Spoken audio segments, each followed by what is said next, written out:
All right, it looks like we got a working live stream. All right, and I'm Moshe, coming to you from Israel in the Galilee. It was cold for us last night. Um, it was in the 50s, which is winter for us, and we'll hit 69 today. So it's a nippy day. Glad I got a blanket that's nice and warm. I bought it last year. They're so cheap. I think the supermarket guy goes and buys a few containers full of blankets. I tried to replace it earlier this morning because it's kind of not in nice shape. And they run about $20, $30. They're unbelievably soft and fluffy and warm. They're synthetic. And it was, it's like amazing, but uh, I tried to order two different models that he has. One was about $20, and he had a bigger one, which I don't need, but I tried that also, and that was about, I don't know, $25, 27, I don't know. And they're out of stock. So that's it. I waited too long. So I don't know. I'll have to try looking for some other place or just wind up keeping this thing. It's so huge. It's like a super king size. So he doesn't buy, uh, you know, single size blankets and double size and full. He buys king and super king. That's it. So it's so big, it's annoying. But it's sure is warm. So I shut the heater off at night and I just use the blanket. If it's really bad, I sleep with a hat on. Okay, so we'll cover today what Trump's doing with Venezuela. Um, we'll cover the Iron Beam. Israel's going to have it. I mean, I could tell you it's going to be active the end of the month, but it's the 30th of December, so it's like a little deceptive. And we'll discuss how many they have, and this could be a reason for postponing the war with Iran on the part of Israel. We'll discuss that. What we didn't discuss yesterday was the possibility of the Venezuelan drug gangs. These were basically from insane asylums, prisons, street thugs, whatever. Maduro thought it would be fun to send to America.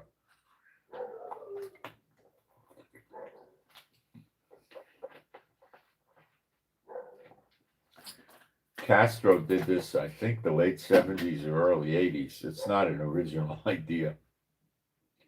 And they became drug dealers in Miami, and there were massive street wars in Miami. Shootings in daylight, nighttime, and all kinds of stuff. And there was all kinds of drugs moving around. All kinds of drugs. So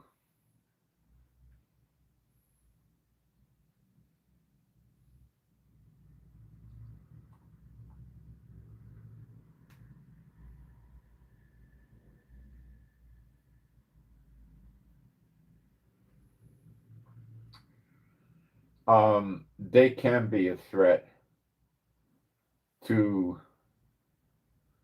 the United States if a war breaks out with Venezuela. They could be getting directives from Maduro, or maybe not, but probably they are.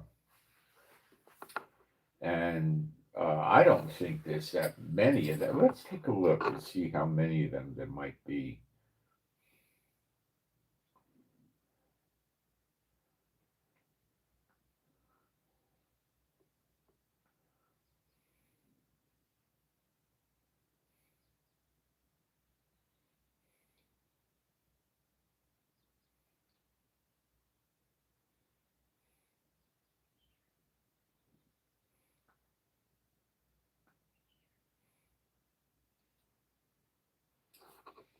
We may get an answer and we may not. I don't know.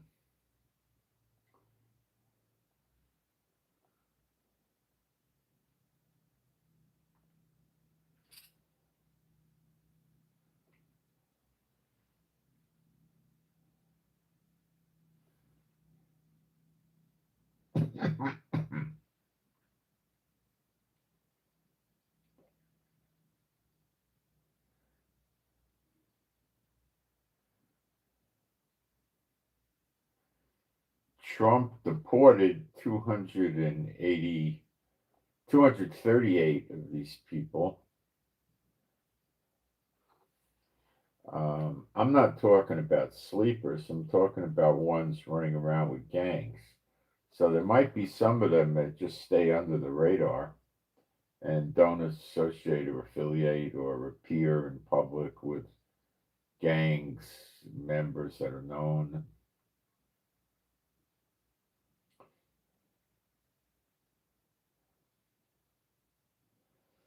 I'm not able to find any numbers.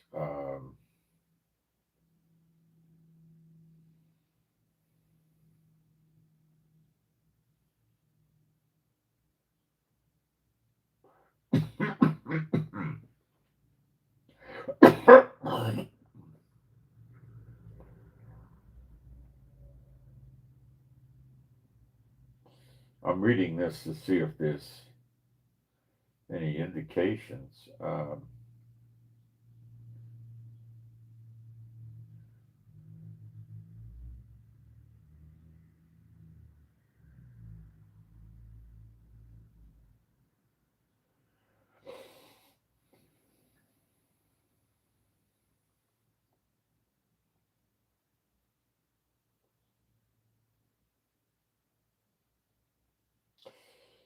You're getting people that got various sources. They're saying they're in a few hundred into the low thousands. So that would mean there's, maybe 2, 3, 4,000 or something like that. So it's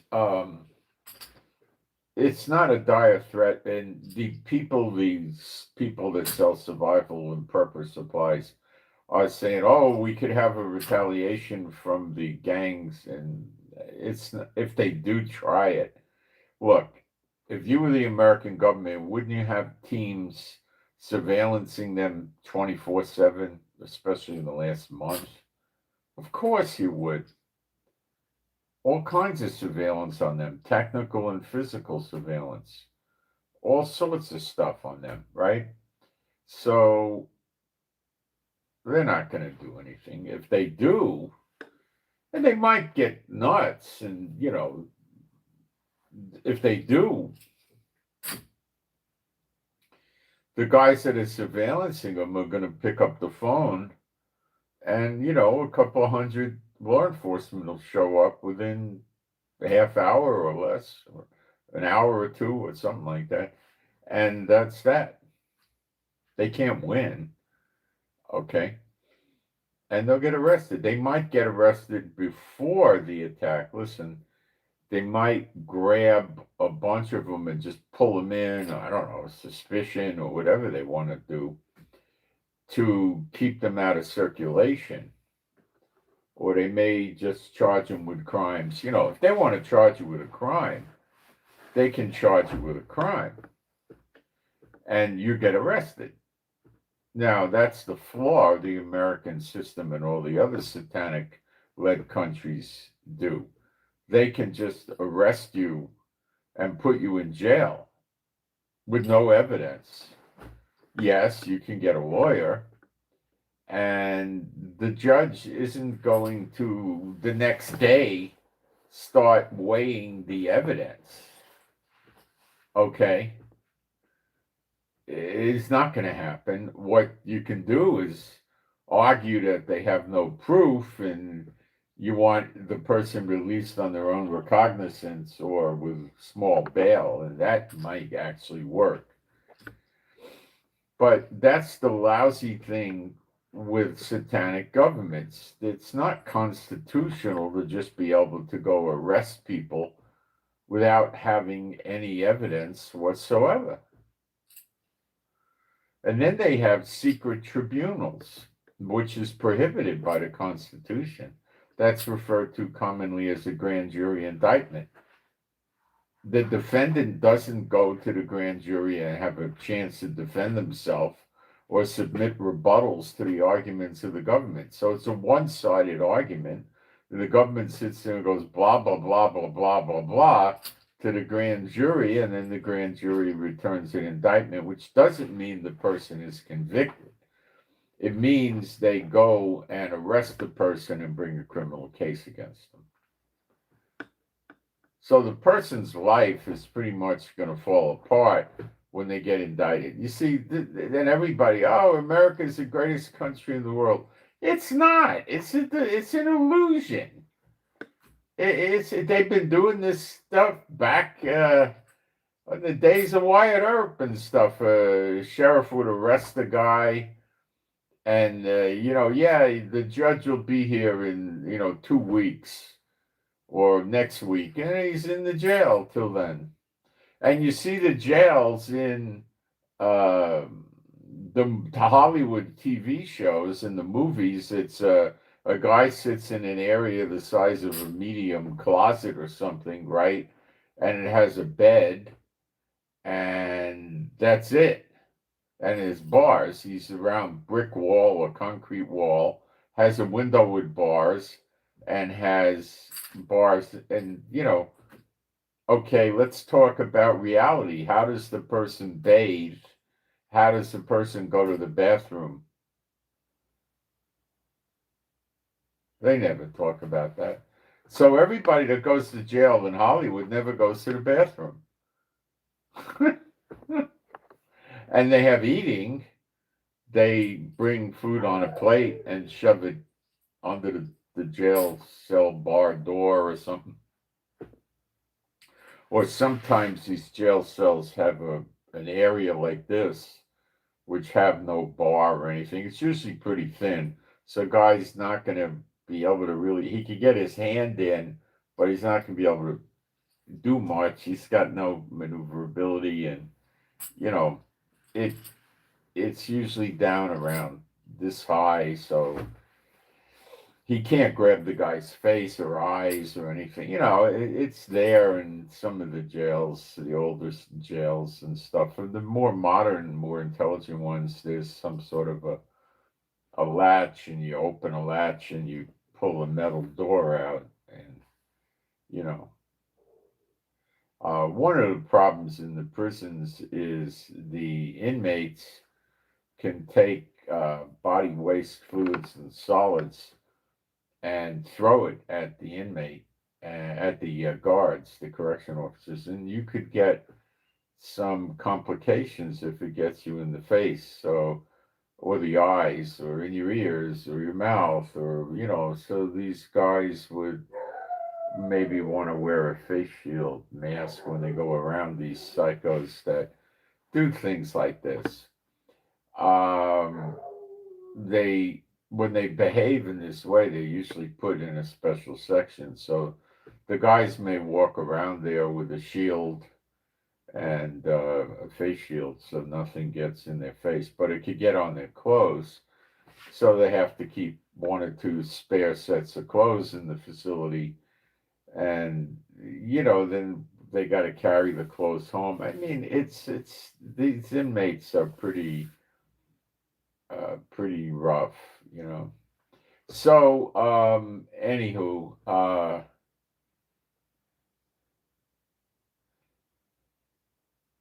I don't think there's a big threat from these gangs. They could go off the deep end. They'll get slammed. which could mean shot, it could mean arrested, it can mean a lot of things, but they're not going to be in a position to do anything. The authorities are not that stupid. Now, if Maduro has sleeper agents in there with military training, and they're well funded and they have nothing to do with the gangs and they never went near the gangs, they're off on their own separate agenda, and there's thousands of those, or even a few, and Maduro turns them loose in America, well, they're not going to get caught. So they could do things like what? Blow trains, subways up, blow buses up, take out bridges if they can. Maybe they can, maybe they can't. If they're well funded, and Maduro has billions, they could buy explosives probably, or make explosives, and buy a van or a truck or something and drive it to what they want to destroy, and just blow it up. Lousy explosives in a 24-foot truck stacked to the ceiling is going to destroy a whole lot of stuff.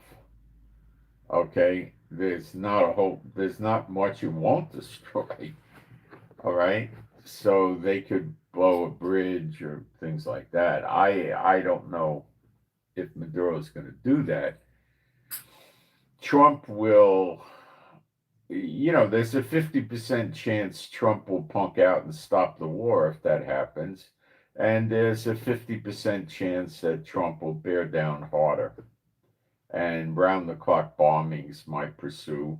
And, 4,000 FBI agents, 1,500 Homeland Security, DEA, and marshals, and who knows who else will hunt down the people. But how do they hunt them down when they don't know who they are or where they are? How do they hunt them down? You see, I don't know how you hunt them down. They got to wait for them to do something. And then after the fact, they could track them down. So they blow something up, then they got some place to go, and they might be able to find them. But these characters might relocate 600, 800, 1,500 miles away after they do an operation and use a different, well, they wouldn't have any ID running around for these operations. So I don't know what to tell you, but yeah, if there are sleeper agents, and Maduro's the type of jerk that probably has them there, in addition to the gangs, then you got a problem. All right, I don't know what'll happen. And you got to understand, Maduro doesn't know what'll happen, and Trump doesn't know what'll happen. They might think they know what'll happen, but don't take anything for granted in the end days here. Don't do it. All right, let me look at the live stream with the lousy new layout that we get from YouTube.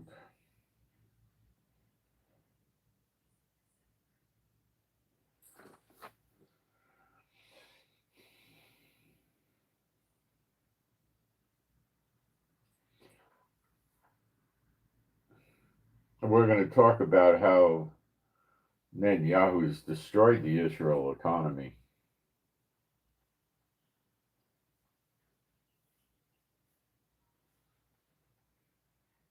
We're going to talk about how Netanyahu has destroyed the Israel economy.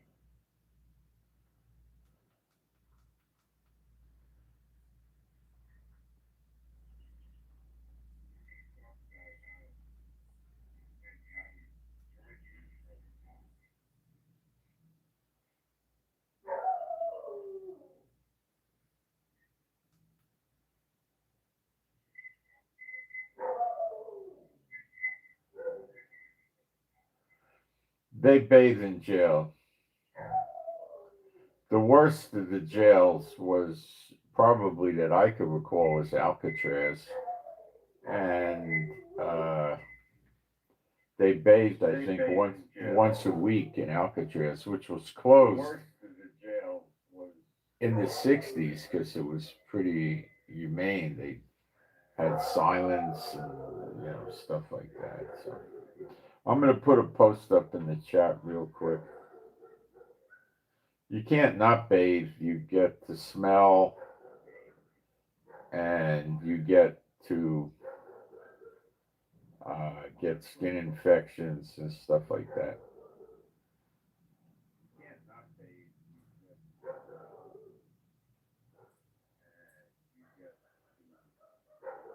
In the modern jails today, there's all different kinds of jails, so you're gonna find different frequencies for showering in different conditions and stuff like that, but they all are going to shower.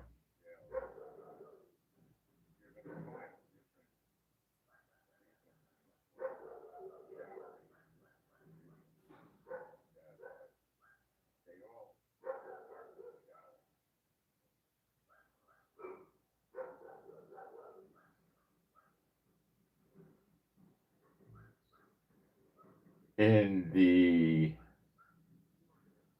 older days, I don't know if this still goes on, they would put people in solitary. This was particularly true in Alcatraz. That was nothing in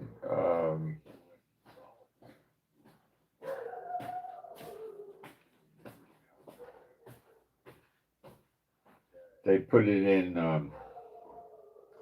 there was a metal floor and they had a hole in the floor to go to the bathroom. They called it a straight shooter, and they were fed sparse food, and it was dark in the cell, and they'd keep them in there for some days at a time.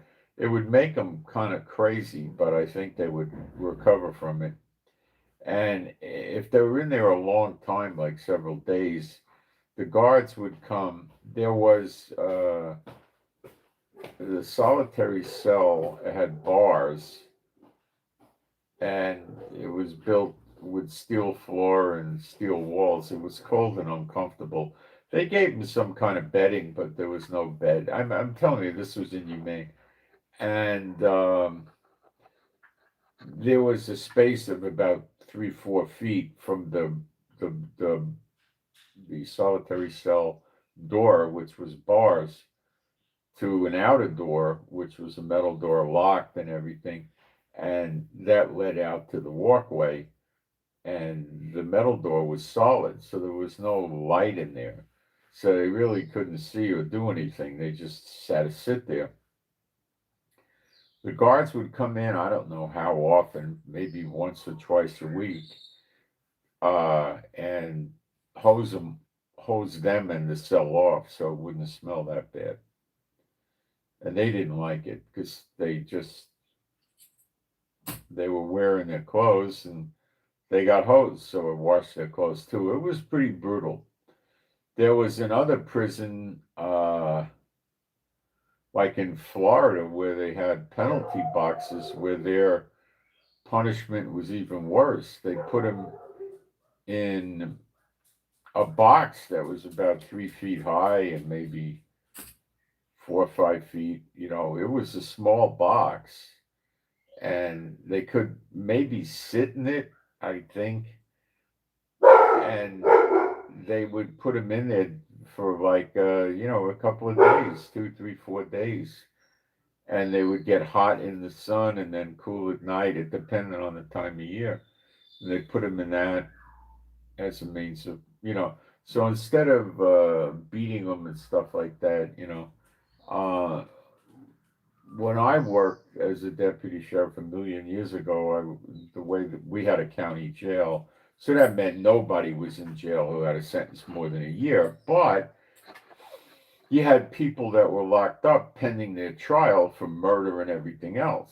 So, you had a lot of bad guys in there too, but they weren't sentenced. They were just there. So you had to watch yourself with some of these characters. For instance, somebody's in there for multiple murder and they know they're going to go down. There's witnesses and, physical evidence, and, you got to watch out for them. They could take care of you. But we used to be able to have different weapons than they have today. I used to use a blackjack, and some of the guys use nightsticks. Some of them use nightsticks where they drilled the center and filled it with lead. So you could, if you were quick, you could, you had to be observant because, there's all kinds of ways they can get to you. They could jump on you and start choking you, and then you're in a bad way. They could, all sorts of stuff. There's things they can pick up and hit you with. So you had to watch yourself. Uh, um,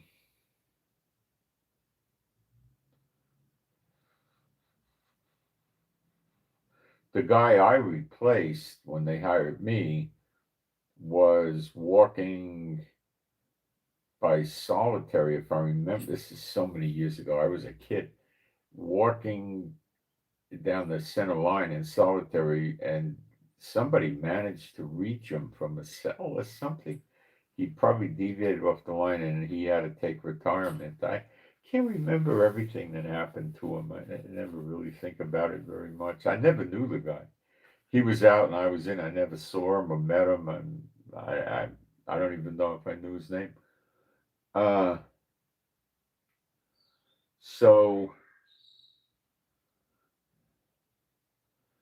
they're dangerous people. Okay, so anyway, let's do some praise. We're Bible believing, Old and New Testament.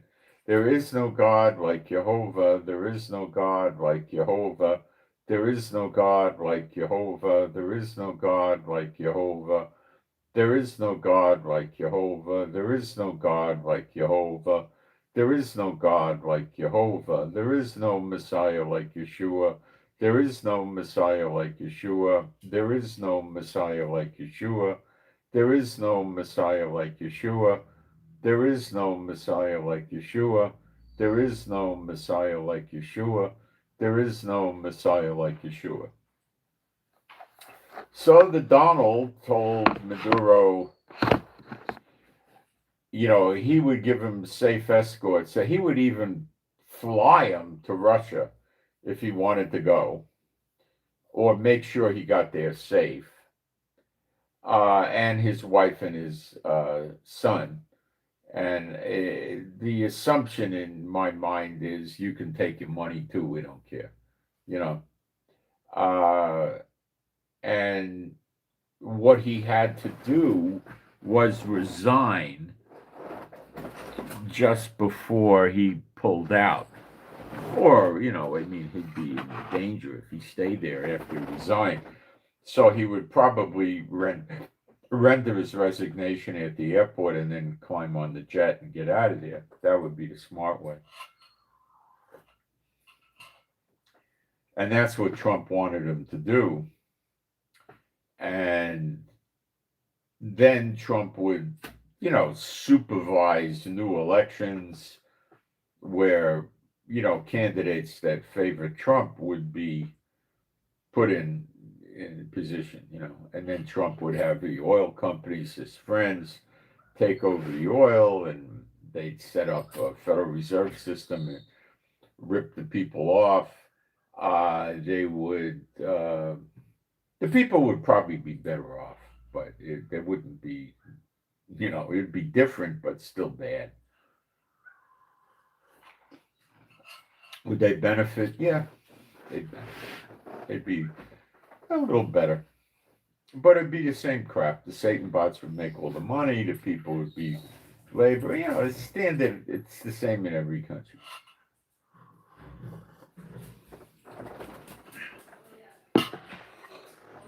Why are the Muslims Satan's chosen people? I put this up on my Telegram. There was a guy based out of Morocco, a Muslim actually, that tries to straighten things out for the Muslims so they don't keep throwing their life away trying to attack Israel. So he said that starting after 1948, he uses 1950, the 22 Muslim states is the figure he used. I'll give you a breakdown of who I think they are. The 22 Muslim states began to dedicate their lives to putting an end to Israel. That's the size of maybe road, I don't know, New Jersey or something, right? And they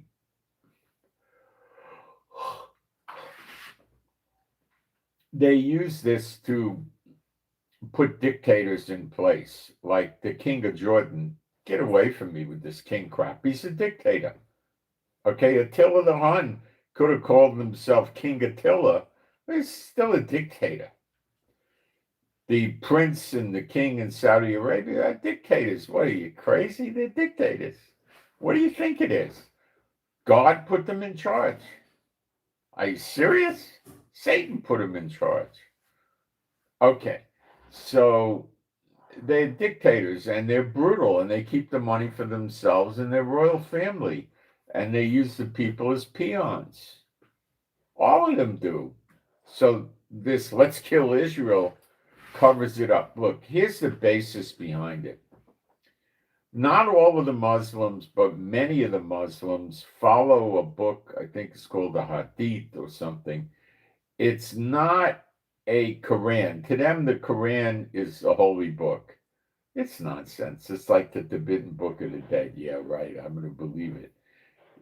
But they say this Hadith or Hadith is not the same thing as the Quran. It's written by people talking about. Anyway, it's all cock and bull story, but the Hadith talks about that Israel is going to have a false Messiah.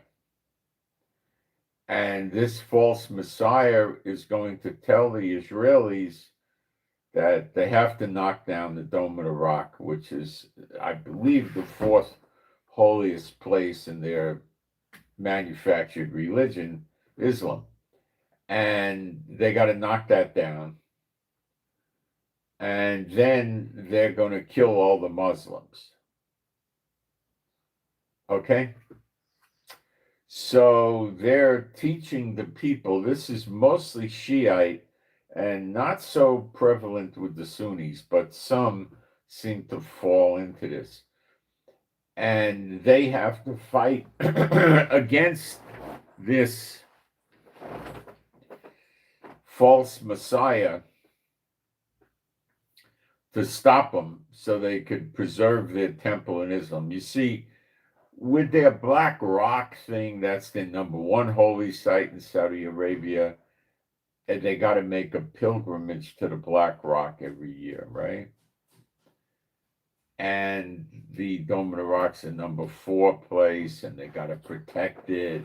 Let's protect the mosque and, all this stuff. Guys, you have to make a pilgrimage to a building or you're protecting a building. This is idolatry. Why do you have to visit a building? It's idolatry. There's no God in the building or anything. It's just stupid. Okay? They don't know this. They don't know. The Dome of the Rock has the arches, just like the Statue of Liberty and the White House and the Capitol and all these other places. They don't understand that it's just one of Satan's religions. They don't get it. The leaders know what the score is, but they're never going to let on. Mystery Babylon the Great is secret Babylon, not mystery. Secret is a better translation. Much better, actually. And they keep everything secret. But it's, I've revealed a lot of their secrets to you. And, we know more than they do about how to disarm them. And tread over all the power of the enemy. They can't, it's just waiting for them for God to wipe them out. All right, so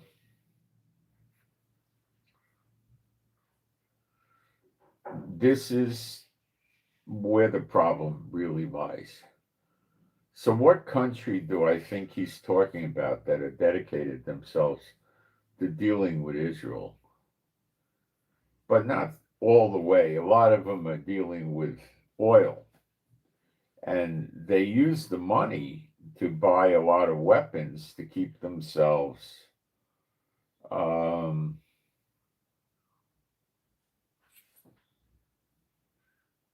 able to defend against Israel, is what they think.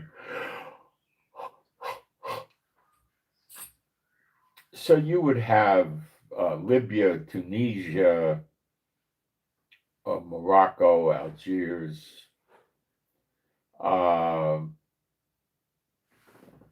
Egypt, probably Sudan, South Sudan, Somalia.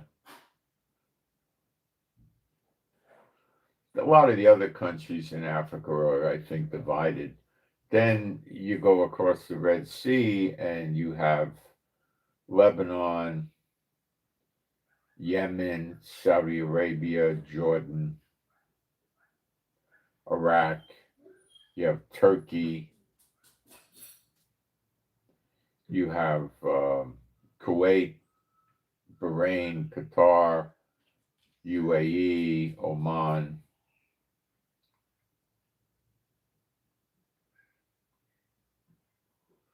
That's really the ones that I think are predominantly involved. But you also have Afghanistan, you have Pakistan, and maybe, I don't know, the other Azerbaijan, or I don't know about all of them. I don't know all 22. I can probably let me see how many I can get.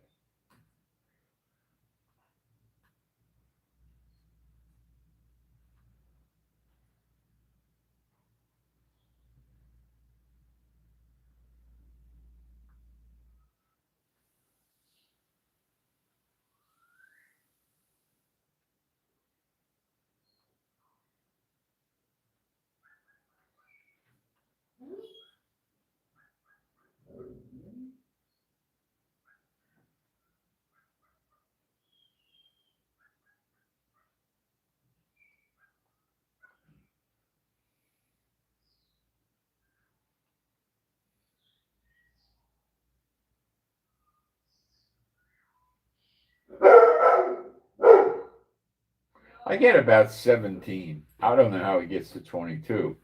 But okay. Maybe he includes Uganda, Kenya, Djibouti, or I don't know. You got me. I don't know how he gets there. Probably what I just said.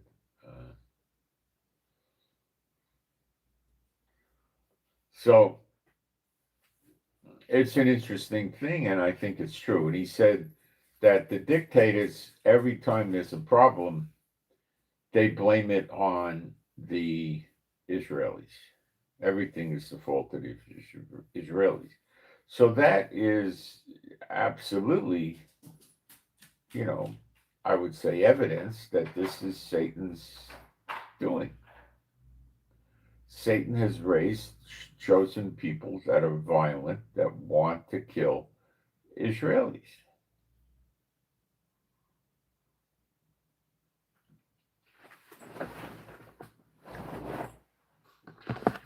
It's obvious why Satan wants to kill them.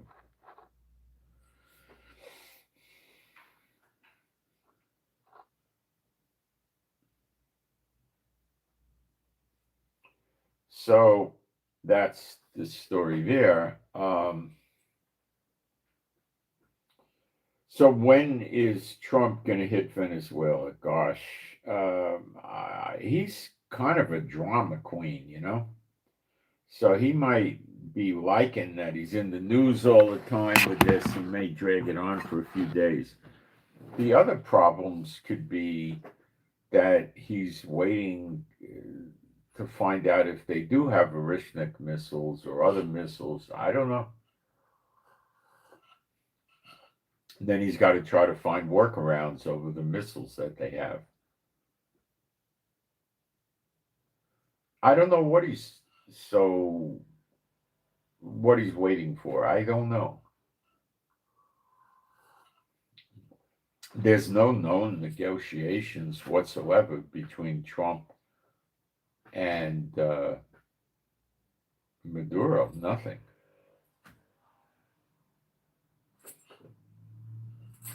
So I don't know.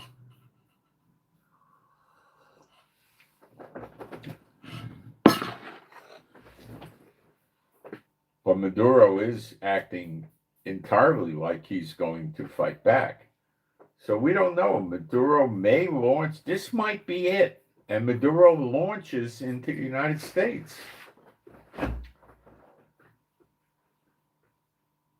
And then you're going to, whatever Trump will do, we got to keep a close eye on Iran, Iraq, Russia, Belarus, North Korea, China, Cuba. What are they going to do?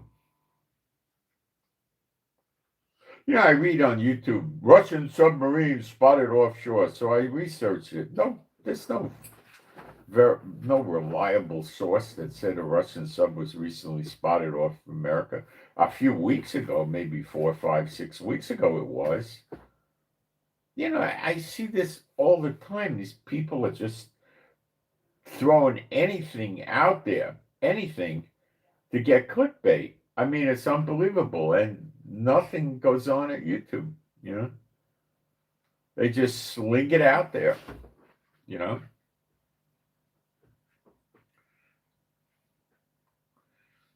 It doesn't look very likely that Trump is just going to fold up his tents and call everybody back from the Caribbean and forget about Maduro rather than fight him.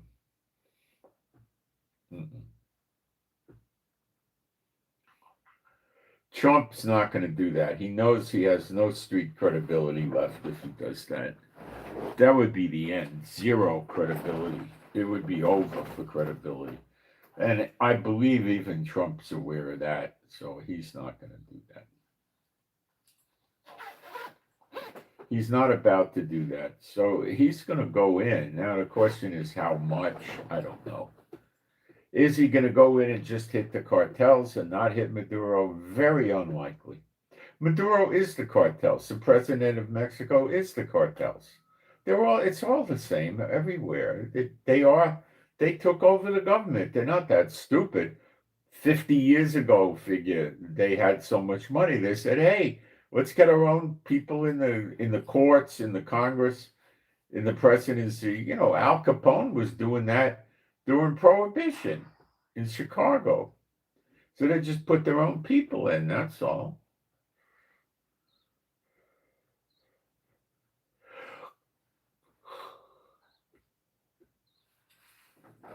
It beats getting arrested. They got to give up a certain amount of their profits, but it's a lot better than going to jail. Okay. Got a few prayer requests here that we'll go through before I forget.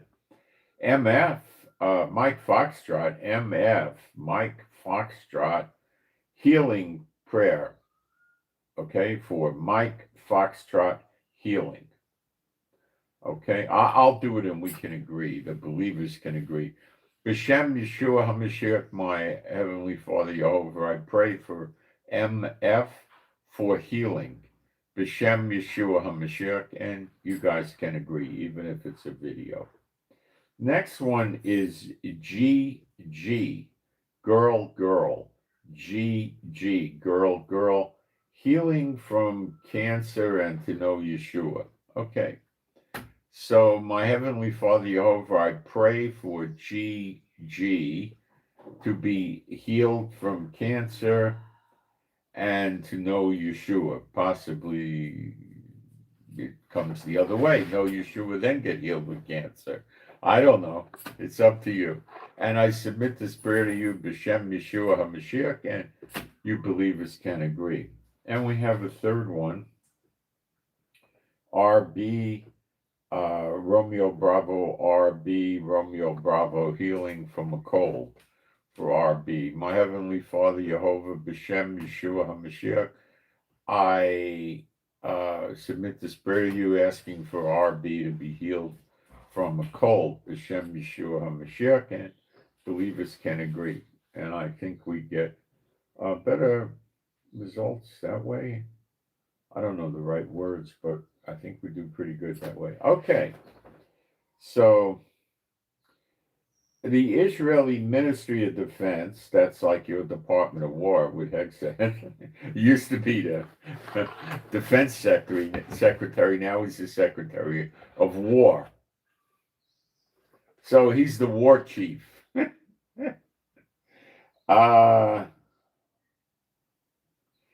The Iron Beam, that's our laser system. It's a close range system. It's going to strike, it can be, let me tell you what it can be used against. A rocket, a short-term missile, short-range missile rocket, could be used against a drone,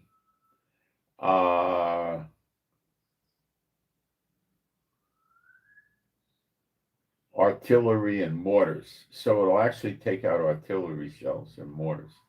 So the thing is, a huge laser, and it comes in different variations. One variation is it's mounted into the ground, like cemented in someplace, right? Okay, that's quite powerful. Then they got another kind that you put on a truck bed, especially for that, and that's pretty powerful. And then there's another that portable on a vehicle. It's not so powerful. Maybe that's for a couple of platoons of troops out doing a maneuver somewhere or an offensive program or something, and they have a couple of these things out there with them to protect them from artillery and mortars and rocket pods and shoulder-fired rockets and things of this nature, right? And then it also is mounted on boats. And the mounting on the boat, I understand, is full power because they just make sure there's a big enough generator in the boat to power the laser thing. But the laser doesn't have to stay powered perpetually. You just probably turn the juice on for a few seconds and it fires up, So maybe you're running the generator a few minutes. That's it. So if you were in a big attack in a war thing, you might have it on for, 30 minutes or something. I don't know. All right.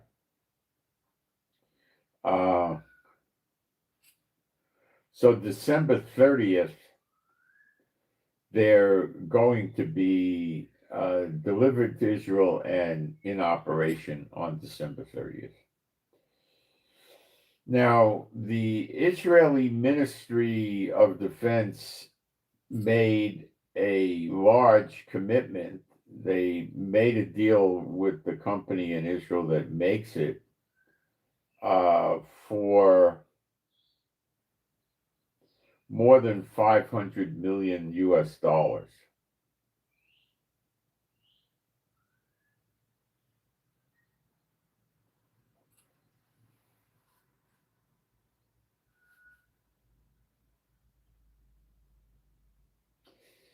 Okay, so you got 500 million, and my guess is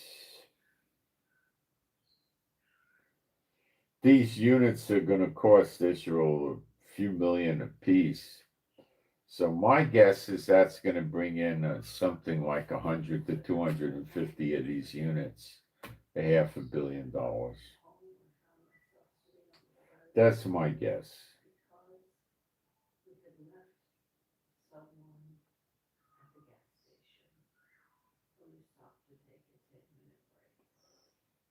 I don't know if these can be used against hypersonic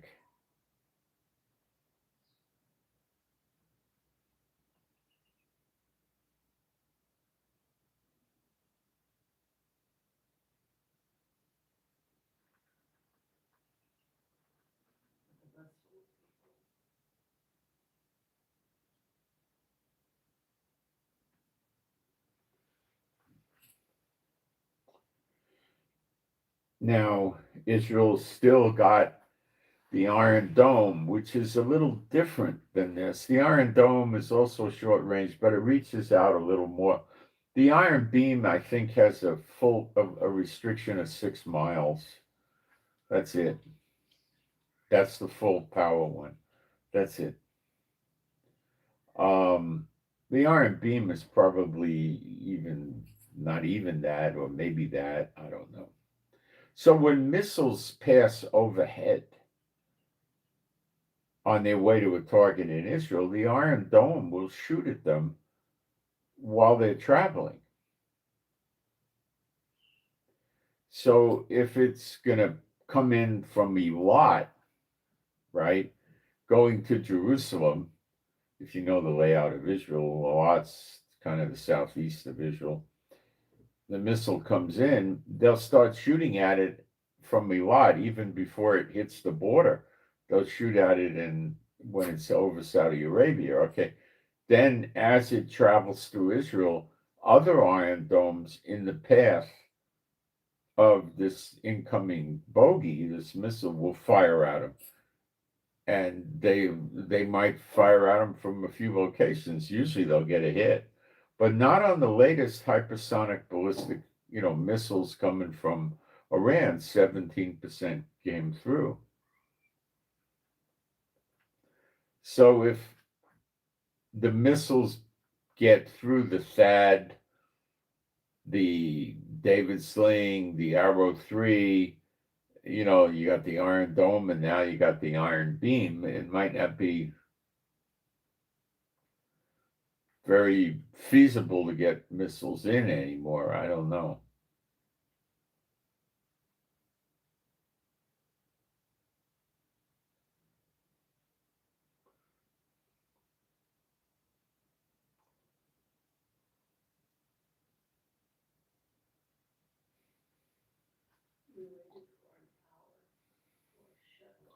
So I don't know.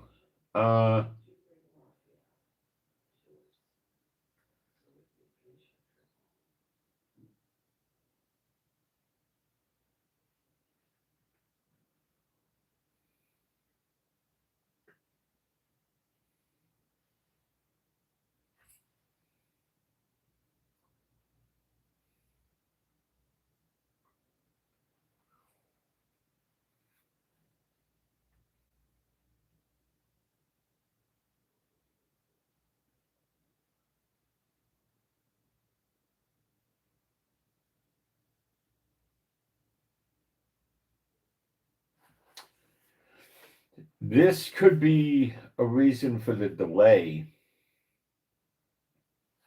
in attacking Iran while they're building up, Israel's building up. Now, that doesn't mean Israel's not perfecting the Iron Dome also, or improving it and so forth. But the Iron Beam backing up the Iron Dome, they're going to work them in tandem. They're going to work together. Is likely going to also shoot at incoming missiles. Okay. So as soon as the missile gets right close to our border, we start shooting at it. And that's not the target of the missile. It's not trying to land right at the border fence. Okay. I mean, maybe one day they try to knock the border fence over, but that's not normally what's going on. They're trying to enter into Israel to hit a target like a city or something like that. So it's passing over Israel land, and at that point, it can be shot at. Okay. Let's see how high up the Iron Beam can reach. I never looked at that. We'll find out.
They call this the interception altitude.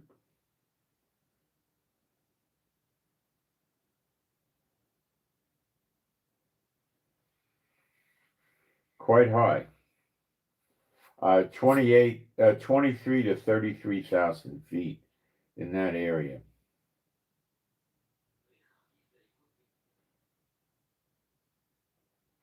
The minimum altitude that it could operate in is, treetop, something like that. Very close to the ground.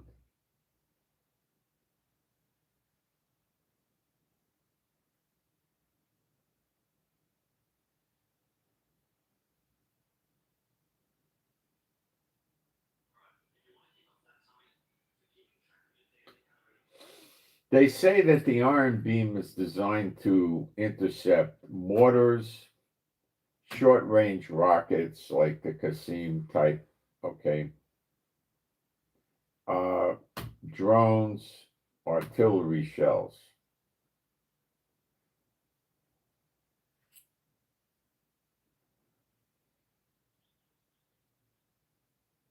They say it can't hit a ballistic missile, but we'll talk about that. Or a cruise missile at high altitude. Well, any missile that goes over 33,000 feet, it can't reach up that high. Long range rockets or high flying aircraft.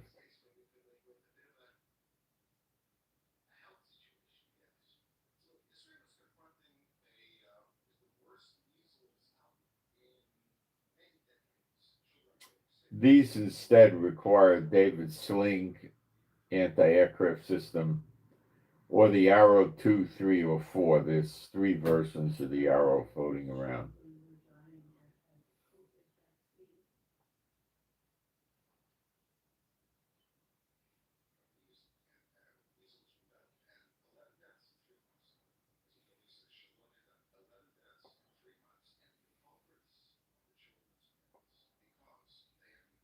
The iron beam, of course, is a line of sight instrument. It has to be able to see the target because it's light. Okay. So it's not going to shoot around the corner or anything like that. It's not going to go over the horizon or anything. Okay. So I'm getting the idea that they're probably going to use it for backup against ballistic missiles, but I could be wrong.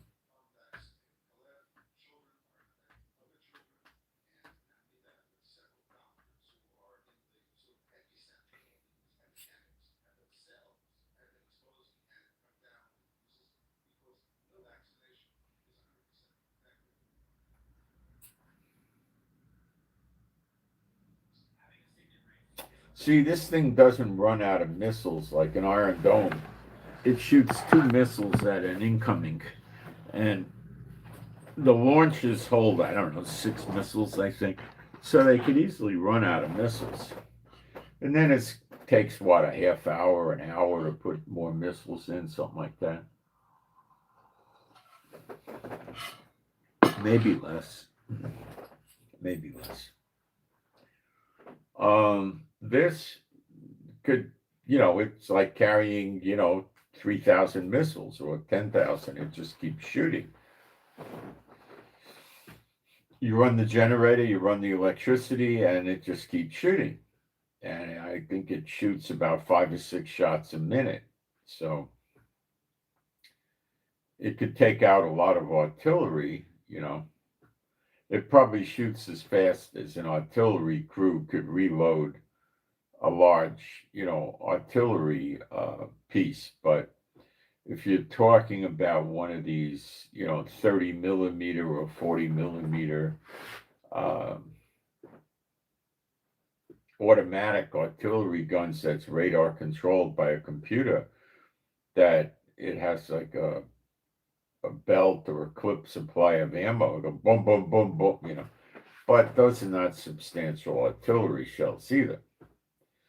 A 5-inch artillery shell is serious. The 3-inch is so, but a 5-inch is pretty serious. You know.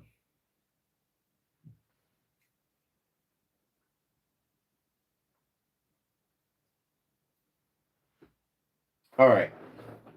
So maybe it's not for the iron beam. I don't know.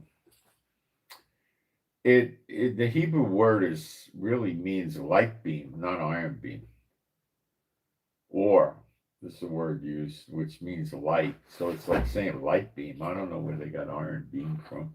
Maybe Netanyahu concocted it in a speech or something. It's a light beam. That's the word for it in Israel. That's what the soldiers would refer to, unless they're familiar with the term uh, iron beam from the media. I guess that's. Um,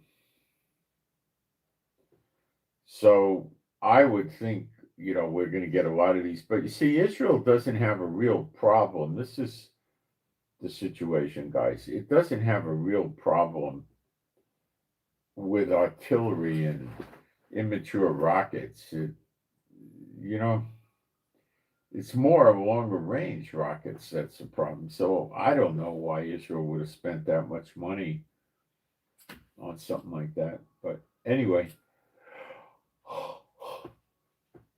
the Iranian currency hits a new record low again. 1.18 million Iranian rials for $1. So if you had $1 in your pocket, you'd be in Iran a millionaire, so to speak. You're going to need a big wheelbarrow to buy a loaf of bread in Iran. I don't know. It was like that, I believe, in Italy after the war, World War II. So Iranian money is buying less.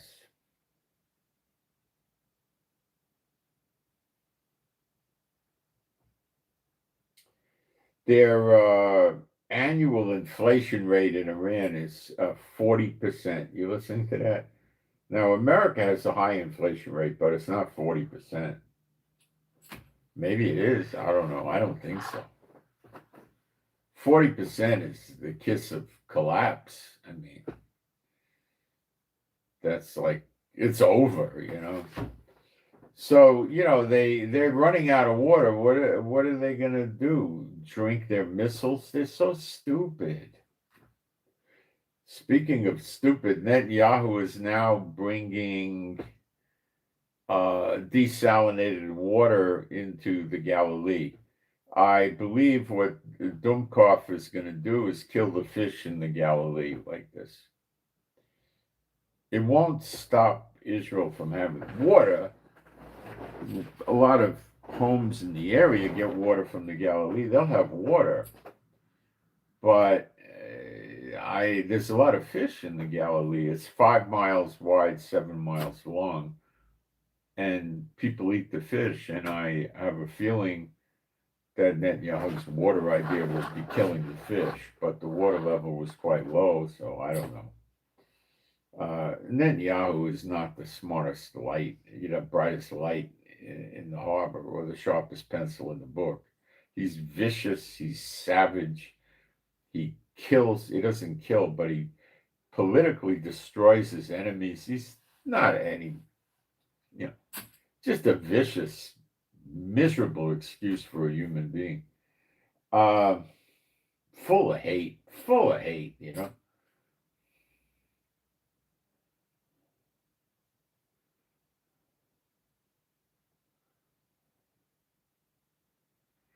So Trump warns Netanyahu not to destabilize Syria and keep attacking Syria and stuff like that.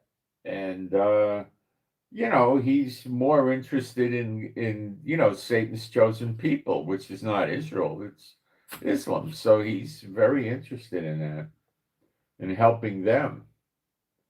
And they're a threat to Israel. The jerk running the place is Al Qaeda, ISIS. And Trump relieves them of sanctions and stuff, and his people running around killing, Alawites, killing Druze, killing Christians.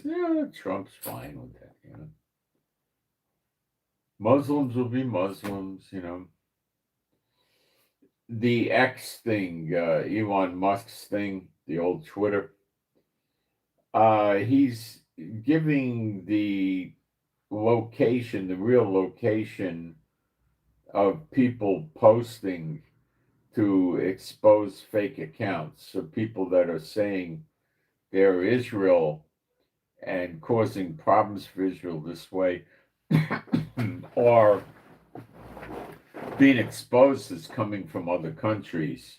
And this is the case with Russia, Ukraine, many different countries. It's working now, and it'll be effective for another month or 2 or 3 even. But what's going to happen, I can guarantee you, is the people that are trying to lie about where they're located because they're shills or they're just trying to post bad information or give a bad name to a country by saying, they're from that country. All they really have to do is get a proxy server, a VPN, in that particular country, and that'll look like they're coming from Russia or Ukraine or China.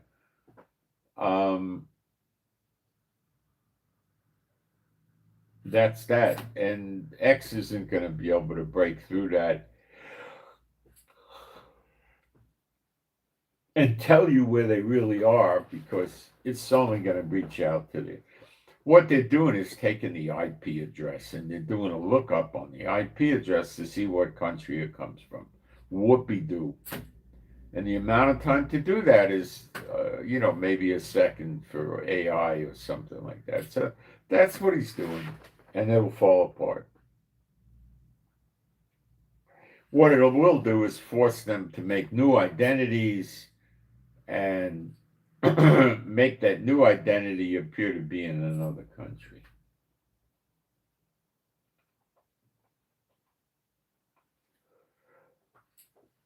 We're back to the granting of the pardons again, with Netanyahu getting a pardon from the President Herzog, who's the only one who can issue a pardon in Israel.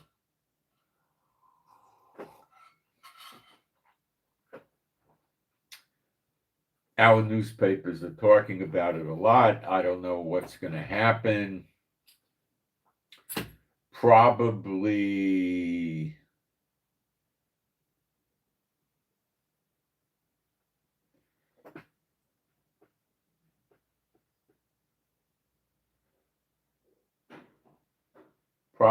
Trump will. Well, Trump will push it enough and they'll probably do it, I think. Netanyahu was supposed to go to court, I think, today. And he said, I can't appear because I have emergency issues, to deal with. And, it's...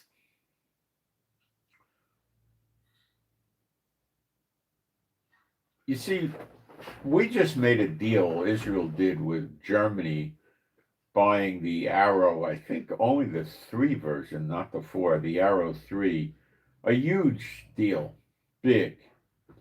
The, I don't know if it was Elbit or Raphael or one of these companies in Israel that makes the weapons, is doing the whole system, not just the missile, the whole system, the radar, the targeting, everything. Very, very expensive thing. I probably hit hundreds of millions or billion. And the deal's going for delivery. They're going to be taking delivery of the product soon, very soon. So what happens to all that money? Well, there's a tremendous amount of profit, and it goes to the weapons company in Israel. And the weapons company in Israel probably pays stock dividends to the investors. And the weapons company in Israel has to pay Israeli taxes, which for corporations is going to run at about 23%.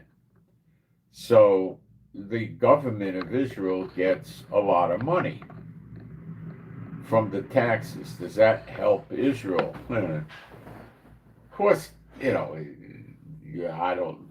It doesn't find its way to the regular people. 1.5 million people in Israel have food insecurity, and there's living, breathing abomination. Netanyahu never even talks about this. If he talks about it, people are going to say, what are you going to do about it? And then he's going to have to say, I'm going to do something, and tell the people what he's going to do, right? Then 2 weeks, a month later, they're going to say, what have you done? So you see, that's why he won't even talk about it, because he likes it. It makes more people leave Israel. That's Satan's agenda. That's his agenda. It is not hard to figure out for people like us that are not ignorant of Satan's devices. In churchianity, they seem to be ignorant of Satan's devices. The secular people don't understand Satan's devices. But this is what Satan's doing. Is it effective? Yeah. We don't have the year-end results, but I think since the war started, we lost, I would say it could be as high as 450,000, 350, 400,000, something like that. People moved out of Israel. They didn't want to sit in the house and be under rocket and missile attack. They left. Will they come back? I don't know.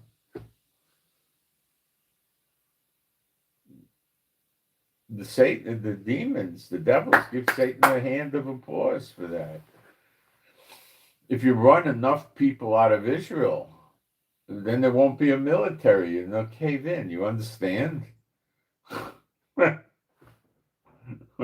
Okay? So he's into reverse aliyah.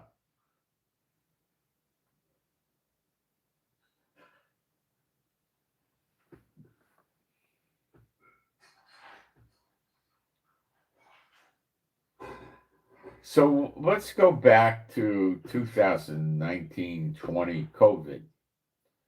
Netanyahu was the first to run to Pfizer and make a deal with them, getting people in Israel vaccinated like crazy. And you know how that goes. And turning all their data over to Pfizer. Their medical records to a private company without the permission of the people. I wonder how much money that lined his pocket with, if anything.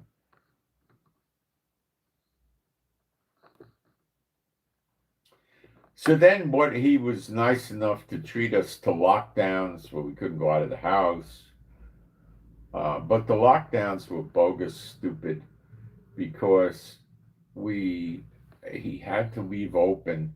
Well, of course, you had ambulance, medical, fire, police, military had to go to work. Electric had to go to work.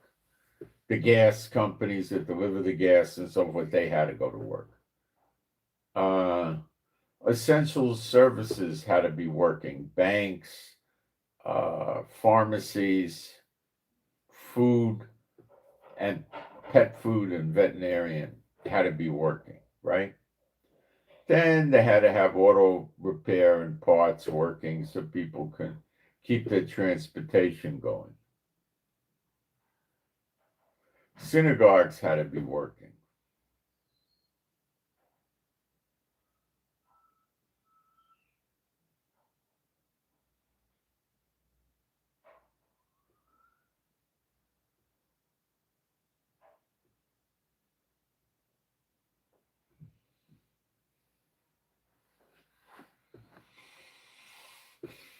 So COVID was spreading. Then he started that if you were, I think it was double vaxxed, you would get a certificate or something on your phone that you could show people and go to restaurants and you could sit inside the restaurant. If you didn't have this and the restaurant had outside seating, you could sit outside. So you didn't want to sit outside in the cold weather and the rain or the heat. Uh, and it wrecked the economy. The tourism went down. Now, when you have a company that gets $1 billion contract from Germany, let's understand that precious little, if any, of that money ever filters its way down to the people of Israel. Do you understand that? Okay, the stockholders from around the world get a dividend usually. They're paying a lot of tax to the national government of Israel.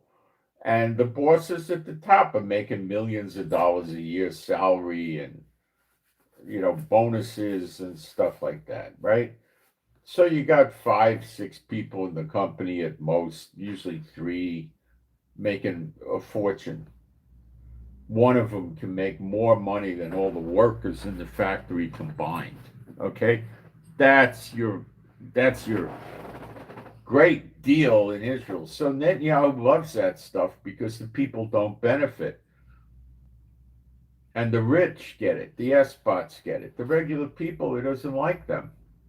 As by his actions. Look, politicians go ba ba ba ba ba ba, and they say anything. Okay, the media will say anything, and the media's biggest sin is not making up stories based on fiction or things that never happened. It's exaggeration and de-emphasizing. But the biggest sin is they leave things out altogether because no one holds them responsible for not reporting news. That's done on purpose, and people don't understand they're being hoodwinked.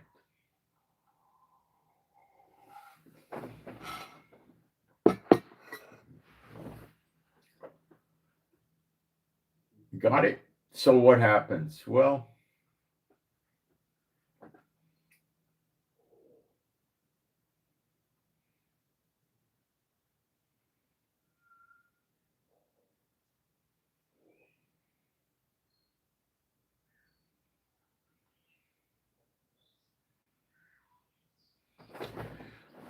what about the Airbnbs?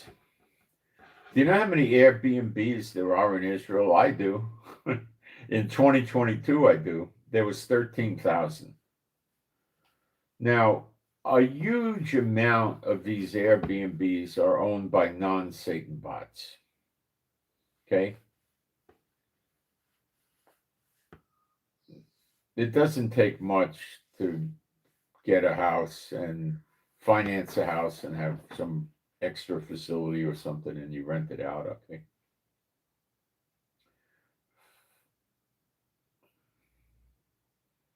So there were people that were not Satan bots benefiting from the Airbnb, okay? They're benefiting from it, making money, improving their lifestyle, having an income. Probably a lot of them were doing it off the books.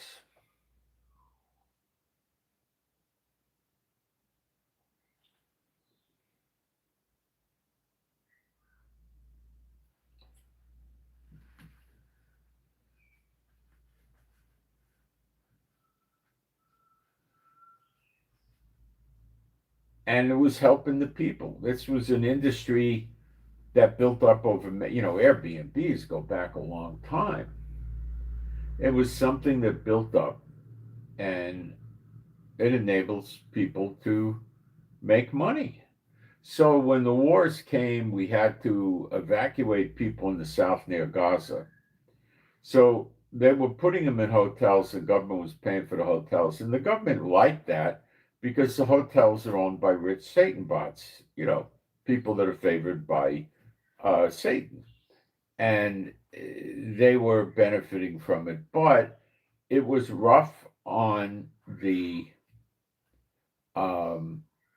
government because the people couldn't cook food in the hotel room. They don't allow that. And if they were going to get paid by the government because they would eat at the buffets, that's too much money. So the government was looking to move them into Airbnbs, which they did. And they paid the Airbnb owners a fair wage. And they filled up down in Eilat, they filled up a tremendous amount of the Airbnbs, maybe all of them. And that was probably for over a year, probably 15 months or 18 months or something. They lived there. So during this bad economy and bad tourism, the people that owned the Airbnbs, many were probably not Satanbots, wound up getting um, a good income stream because people were living there, by the month. Now, these people were cooking in the Airbnb and they were able to wash their clothes in the Airbnb and, watch television, have internet and stuff like that. So they were able to resume a life. A lot of them were able to work on the internet at a distance, for instance, things like this. So for all of them, they were able to, wash their clothes, shower, and of course, which you could do in a hotel, but you can't really wash your clothes in a hotel. They could cook, and that was the big thing. Of course, cooking is a heck of a lot cheaper than having all your meals done by a restaurant, buffet or no buffet. So the government was giving them stipends and helping them support and all that. So that's how it worked out. Up in the north, it happened the same way with Lebanon. But on top of that, the people from the north that had to leave to escape the Hezbollah attacks were going into all different places in Israel to live in Airbnbs. The government didn't say you had to live within 15 miles of the north. You can live 100 miles away. They didn't care. So they went, to other parts of Israel too. So the Airbnbs got bolstered quite well. They had people that were there around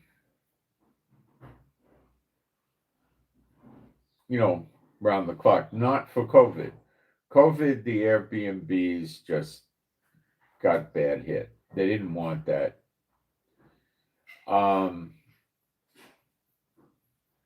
They didn't want any traffic in the Airbnbs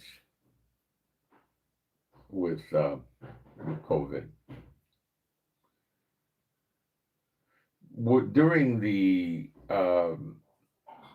problem area with COVID, the government was using hotels to quarantine people. People that weren't vaccinated that came into Israel with this idiot Netanyahu were having to self-quarantine for, what was it, a week or 10 days or 2 weeks? I don't remember anymore. Probably 10 days or something to see if they broke out with symptoms. People that were vaccinated didn't have to, and other people were getting quarantined and they were putting them in hotels. So I think some of the people in the hotels were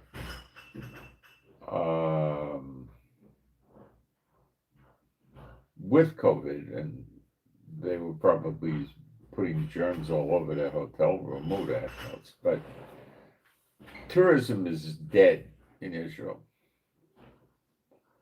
Nobody's filling the Airbnbs. Tourists aren't really coming here. Some are coming, and they're going to come from today to New Year's Day. You're going to have some coming unless war breaks out. War breaks out in the way that Israel's taking missiles and rockets. Israel is attacking Gaza pretty much just about like there's no war. I mean, like there is a war. There were 6 bombing attacks yesterday. I mean, we're attacking Gaza.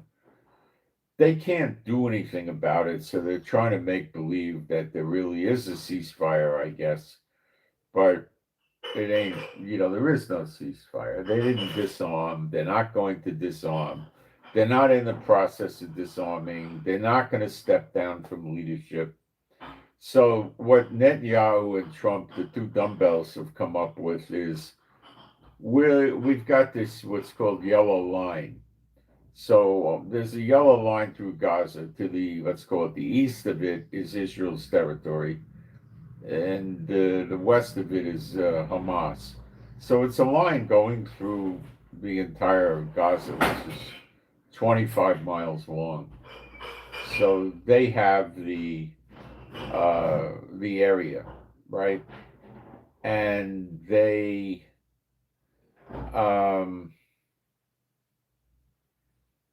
Trump is saying, because he won't disarm Gaza. Okay. He threatened them, Witkoff threatened them, Hegseth threatened them, Rubio threatened them, other senators and congressmen threatened them, and Hamas said, no, we're not disarming, we're not leaving it. What happened? Did Trump do anything about it? Absolutely not. Nothing. So what is he saying now, the big shot, the big tough Trump? He's saying, well, we're not going to rebuild the section of Gaza that they're in. So if the Gazan people want to stay there under Hamas, they can, but it's not getting rebuilt. So we could say that Trump is respective of Satan's chosen people and won't attack them. And that makes Trump a real piece of garbage that 98% of the Americans don't understand, that Trump's with Satan or he wouldn't be there. Okay? Or Trump is scared. Probably a combination of the two. He's not telling Netanyahu to go get him. He's telling Netanyahu it's okay to protect yourself, but, that could change.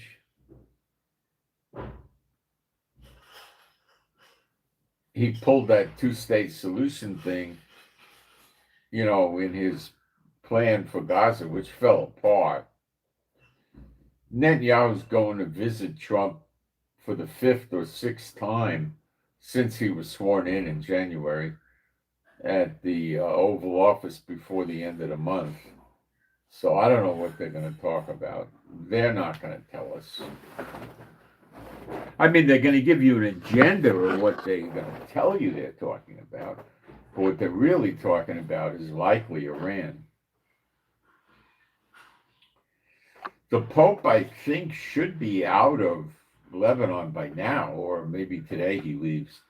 So then an attack on Hezbollah is, of course, on the table big time in Lebanon. And they're not going to attack the day after the Pope leaves. They're going to let it ride for a while. I don't know how long a while is. At least 3 or 4 days. It might be a week or two. I don't know. So they're still saying, well, we don't know if you can really grant the pardon to Netanyahu. Some members of the Knesset are probably going to try to kick against that. I don't know how. I don't know what they're going to do. I don't think they can.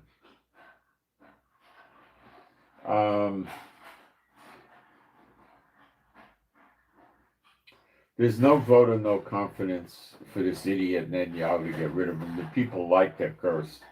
Look, people love demons. You throw the demons out of them. We do that all the time, right? And then they can't wait to get another demon back in them. They love it.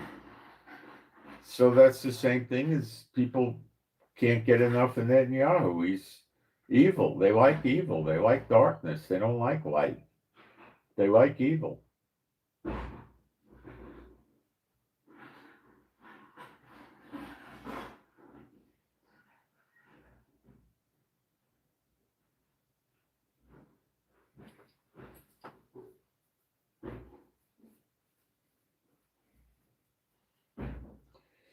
The scientists are tracking the desalinated water in the Galilee, but Netanyahu doesn't care what they say.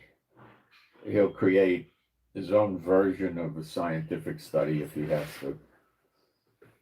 He'd love to kill the fish, cut off the food stores, less food, more food insecurity, more people leave Israel. That's his job. What do you think his job is?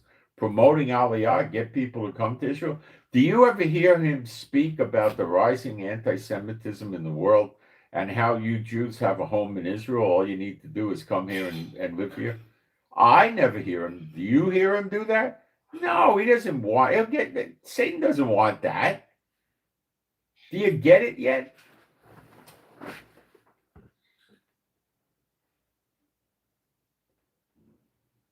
People have been following me for a while. They know these things. I'm talking to people that are more or less not that familiar with me.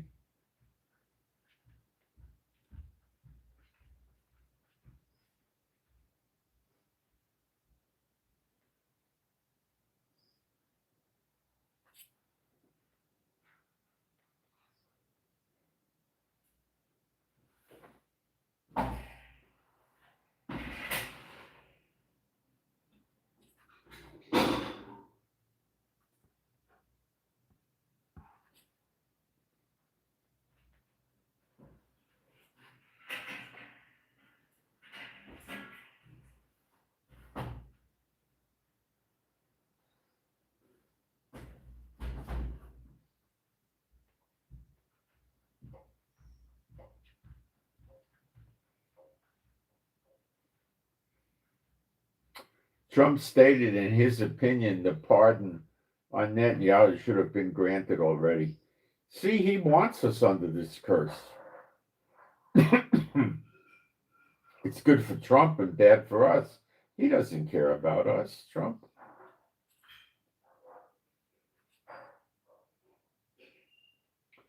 I never heard Trump ever give a reason why Netanyahu should be pardoned, other than he's a good guy and I like him. You know, they're trying to tell us that he's the best leader for Israel. He's an absolute curse on this country. Don't you understand? St. Paul, Minnesota, 4:30 p.m. yesterday, mass shooting near 4th and Earl Street.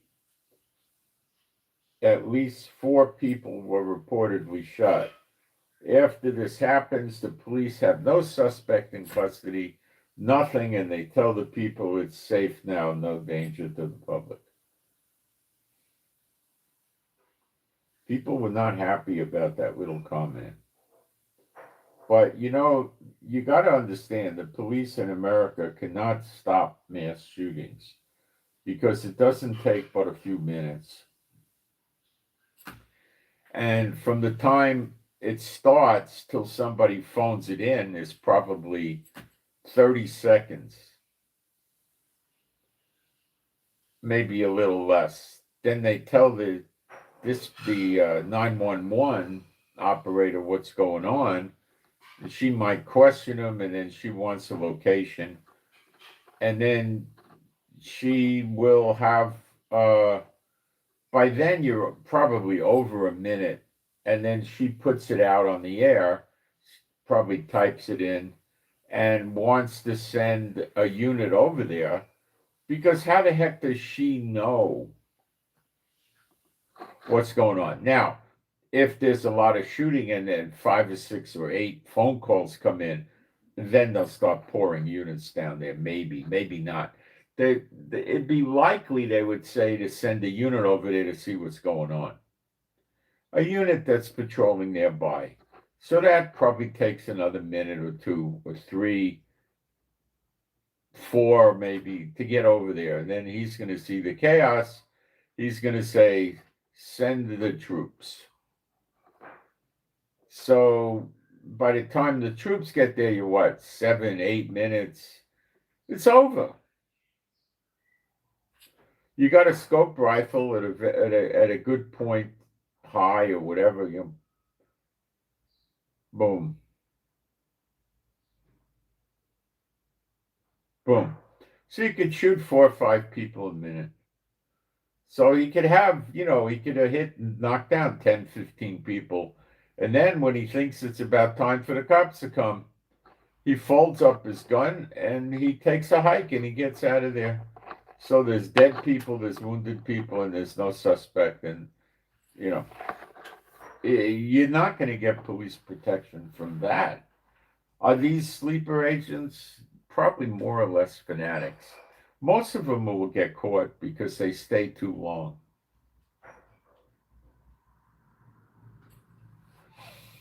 Sleeper agents could run around America killing civilians in small quantities, but that's not really that productive. It creates a lot of panic and it'll create martial law and other problems. But why not kill parts of the physical infrastructure of the country that will kill many citizens at the same time, like a bridge, an overpass,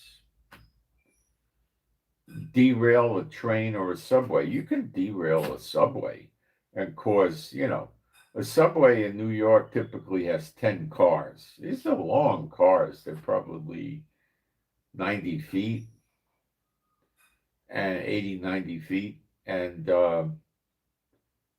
they could have, I've been on subway cars where I'm the only one in the car. This is many, many, many years ago when it was safe to use the subways. You're usually safer going into a car with several people. So minimally you got witnesses there. Now, they didn't have cameras in the cars. Maybe now they have cameras in every subway car. I don't know. And you would, but if it's packed in each car, you're going to have, 75 people or something, right? So you could have hundreds of people on a train. If it's not so packed, you'll have 100 people, 180 people on the train, something like that, right? So it's not very hard to have the train go derail. Now, in Brooklyn, Queens, Bronx, Staten Island, I don't believe has subways. The trains are above ground. They're about 30 feet up, something like that. So you could derail them with an explosive force and they would fall off and go down 30 feet, which is not always going to be fatal, A lot of times the subway car will go off and it's held together by the other cars and it'll go down, but not at such a high velocity. And, you know, you could create a tremendous amount of injuries. And now that subway line isn't going to be working for most likely forever and ever, but it's going to be out for a long time. The track will be busted up and, all sorts of stuff will be wrong.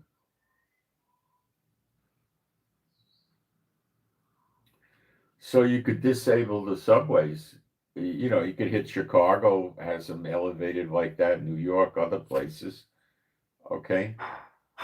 You could hit the railroad systems they have on the ground, but that doesn't get you too far. Usually they run one car or two cars at a time, and there's no fall because they're right on ground level. So bridges are very, very potent source of death and destruction, overpasses.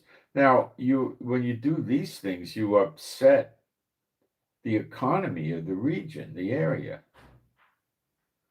because trucks and are using these bridges to move product in the area. Also, they're used for people to go to work.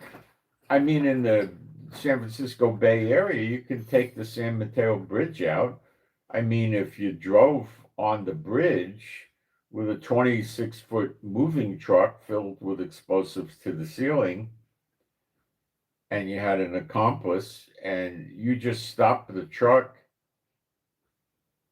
people would be upset, behind you and stuff, and then you walked out of the truck and you went and opened the hood of the truck so people could see the hood up and then walked and got in another car in front of you. and the other car drives, 50 yards in a few seconds, hits a detonator and blows the truck up, that bridge is broken. You're going to be able to get through because you went, 400-500 yards away, uh, so the explosion wouldn't do anything, or you could wait 2 minutes even, and the explosion wouldn't do anything to you. So people are going to say, oh, they saw a car and the guy got out of the truck and got in the car. Oh, who's going to see it? Most of those people got killed when the explosion went off. Maybe somebody saw the truck going in the other direction, but they wouldn't have had the details and they wouldn't have bothered paying attention.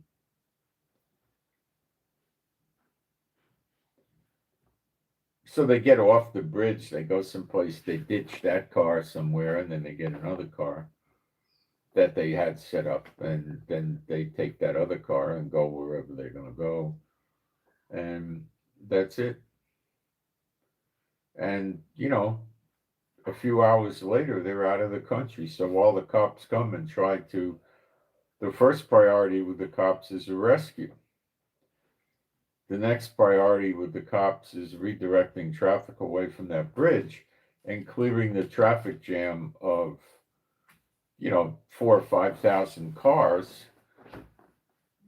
trying to get them. How are you going to get them out of there? You tell them to back up. The bridge is, I don't know, 5 miles long or something like that. What the heck do you do? Oh, the bridge might be 2 miles or 3 miles, something like that. It's pretty long. What do? They got to get the cars out. So they got to basically knock the divider down and have the cars turn around and drive off front facing and get off the bridge, right? So that's their whole rescue. And then when they finish with that, they're going to try to find out what happened. And these people are out of the country, or they're on an airplane over the Pacific or something by the time anybody even begins to try to figure out what happened, right?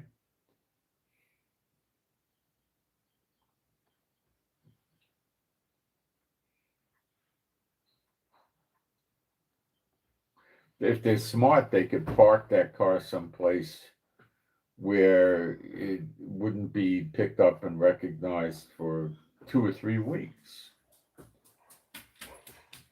or at least several days, and they're gone already. They can make sure there's no prints on the car. That's it. They'll have a trail, but it'll be a dead trail because the people that did it would be out of the country.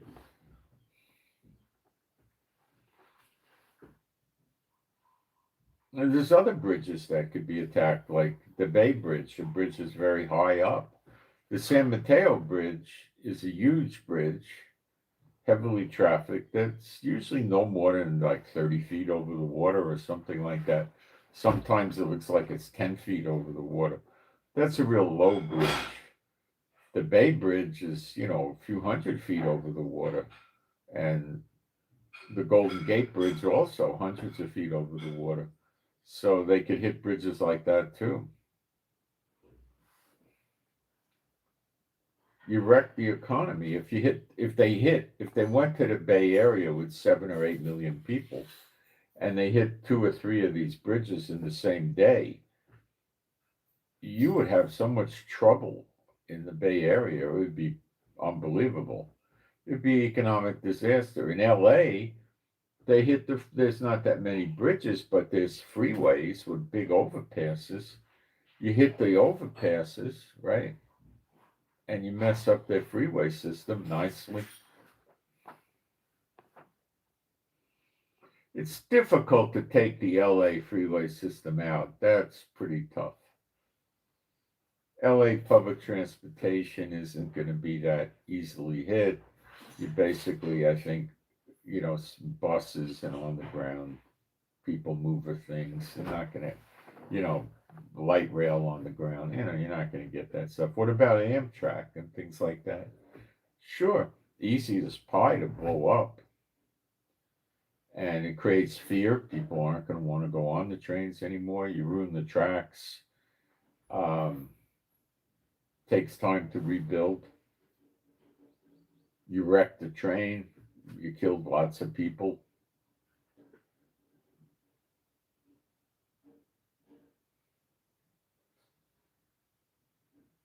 Interfere with the train. Airports, they could hit airports. The deadliest way for them to hit an airport where they could get away with it is to use these Stinger type anti-aircraft missiles, which Maduro says he had 5,000 of. How do we know he didn't give 150 or 250 to his people in America? You go take yourself a convertible car, take yourself a van with an open roof by an airport,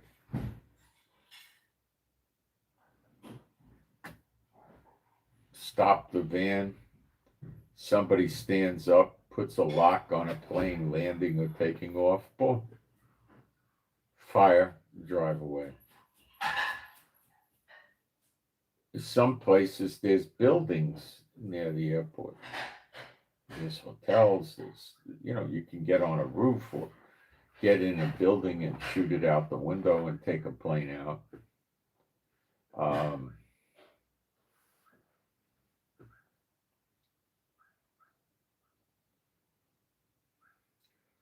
They could shoot at planes away from the airport, a mile from the airport, where there's not much security going on.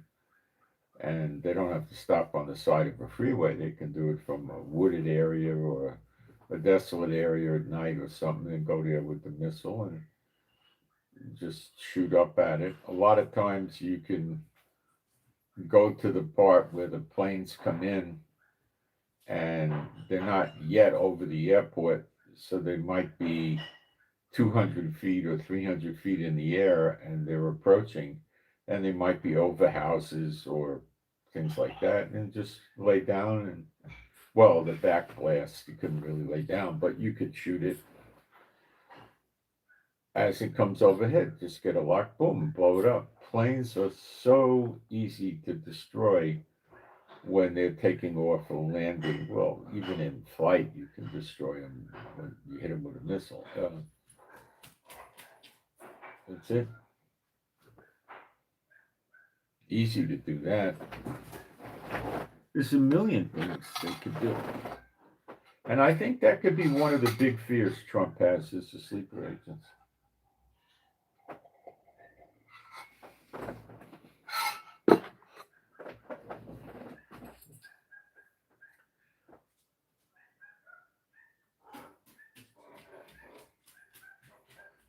Yemen could have told Trump that we got hundreds of agents in America, the Houthis. We're going to create havoc in America. You know, I don't think so. I don't think that's what happened.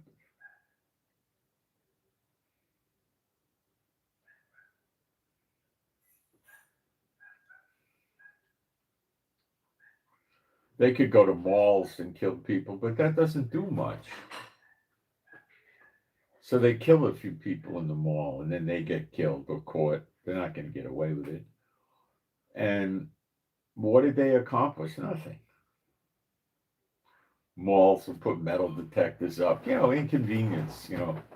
They could go to a movie theater and mow people down in a movie theater. Again, what did they accomplish? You see, what they really would want to do is cause economic damage, infrastructure damage, and death and destruction. You put it all together, and they got somewhere. What if they attack hospitals? So what? They killed some people, but they didn't stop too much infrastructure. It's more alarming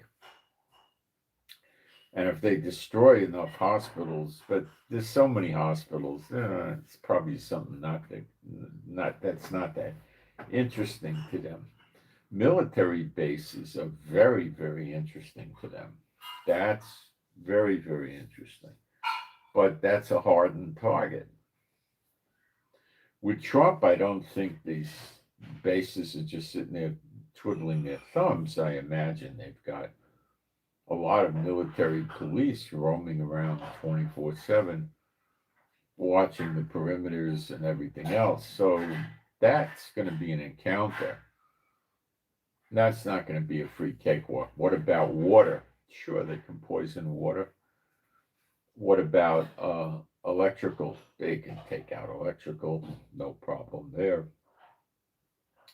Some of the electrical facilities might have a very small amount of people protecting it, and I mean really small, that could be killed or taken out easily. And so I wouldn't think that's too valuable there. Food processing plants are a good target if you're going to hit dozens of them. But once they hit one or two, then the security goes up. Military defense contractors that make weapons, yeah, great target.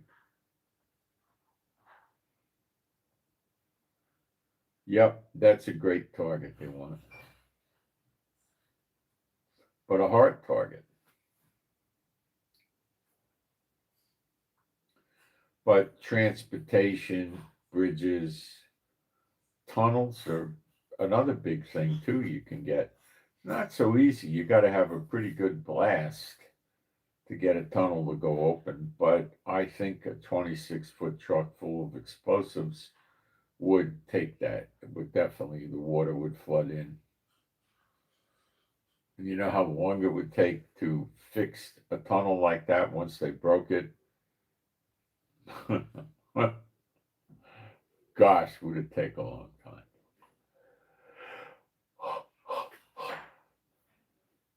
Broken bridge, long time. When the Bay Bridge broke, when the earthquake came, I think around 1989, I think it was. There's two levels on the San Francisco Bay Bridge, a lower and an upper. And the upper level broke and it snapped down and hit the lower level, so it cut the traffic off. And if the lower level broke, so they were able to repair that without massive difficulty because they were able to work on the lower level to shore it up and fix it and repair it and make it solid. But if the lower level broke and fell in the water, if it was a short piece, they could work through it. But if it was big, they would have a tremendous, it would be much, much harder. But they'd have to lay wood and, well, metal and wood out and make it, weld it back.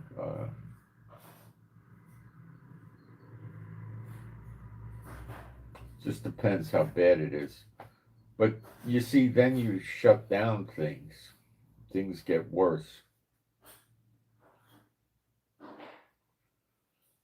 Dams, they could blow dams up. Certain industries they're not happy about, they could attack them.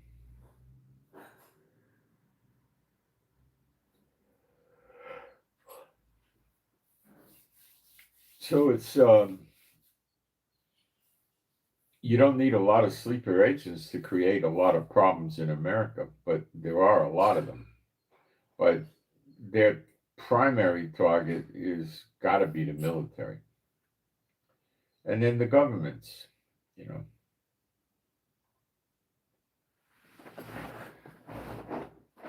Police aren't going to do you any good. They'll just hide.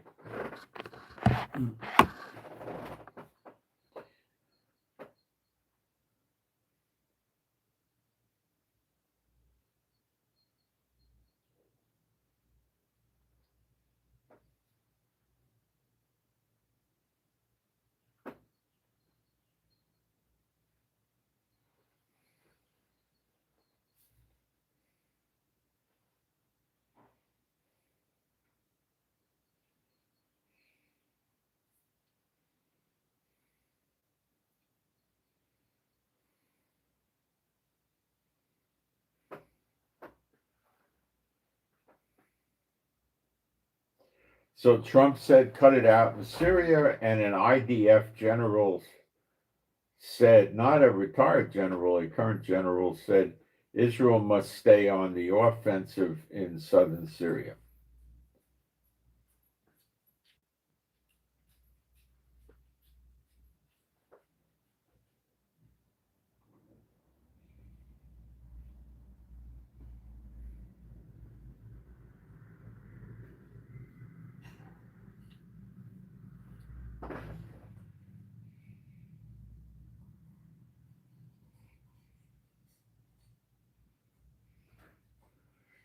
He's saying that we can't let the terrorists get established on our border. See, the Syria jerk Giuliani, he'll just sit there and let the terrorists set up shop. He won't care. It's not me. It's the terrorists. I don't know how to get rid of them. Israel blew all my weapons up.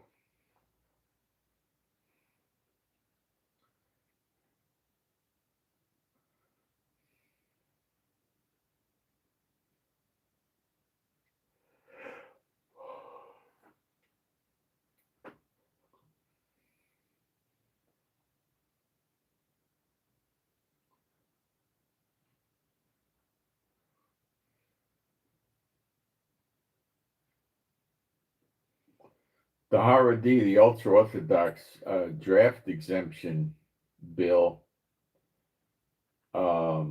is getting resistance.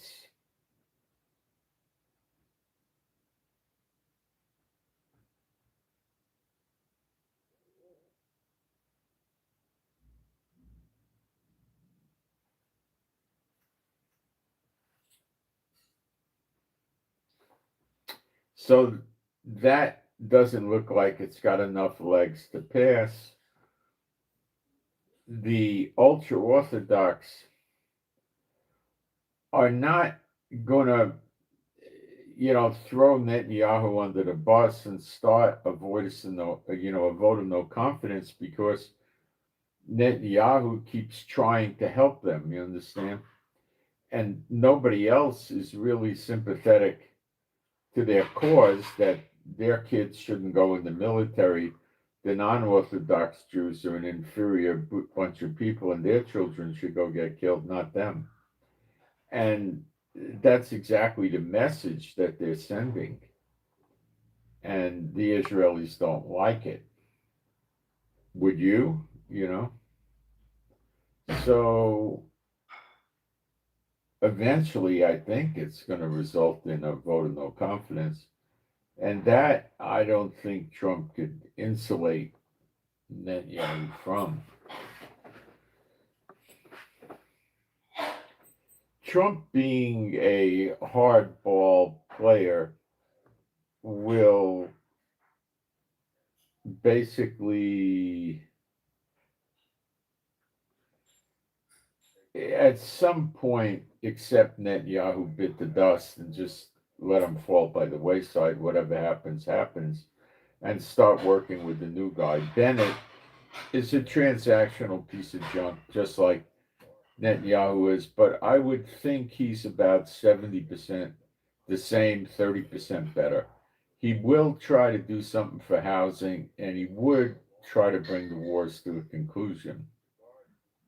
He has no criminal cases over his head, and he has no reason to drag out the wars. He will not want to go in and annihilate Hamas or the Houthis or the Hezbollah because he's with Satan, but he's not going to make us pay the piper for it either.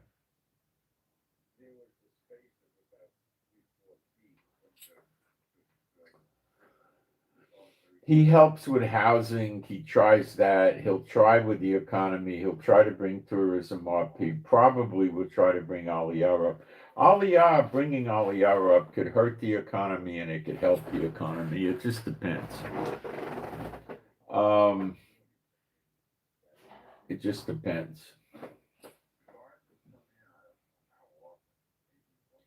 I don't think that Bennett would do much for Aliyah. I don't think that would happen. he might do a few things or something like that. I don't know.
Okay, my teeth and gums. Somebody asked. Yeah, I feel pretty much myself today. For the first time in like 3 days, I feel pretty good. It was swelling down here, which I understand was from the lymph nodes. Um, to fight the infection right above, the lymph nodes get swollen, and that's down some, quite a bit actually. I don't detect any signs of infection. The tooth that was sore was elevated, which was normal uh, in this type of a thing. It was brought on by chewing dried pineapple, which my wife bought me innocently, of course. And I was using it for 2 or 3 days, I think 2 days, and I was chewing it, and it my teeth are old, and there's a broken tooth next to that, so it was not insecure, and it got, you know, swollen and sore, and then the second day made it a lot worse. And it might be a tiny bit elevated now, but I think it's down. Maybe it's down all the way even. I don't know. Likely it is. And the gum is still a little tiny bit puffy, but there's no pus or, no pain now for a few days, so it's pretty okay. I took some anti-inflammatory last night, naproxen, a good dose, and it brought down the swelling in the lymph nodes. So I'm really running out of symptoms. It's still sore and tender, and I'm not chewing on it. Um, it's much better. So thank you for the prayers, and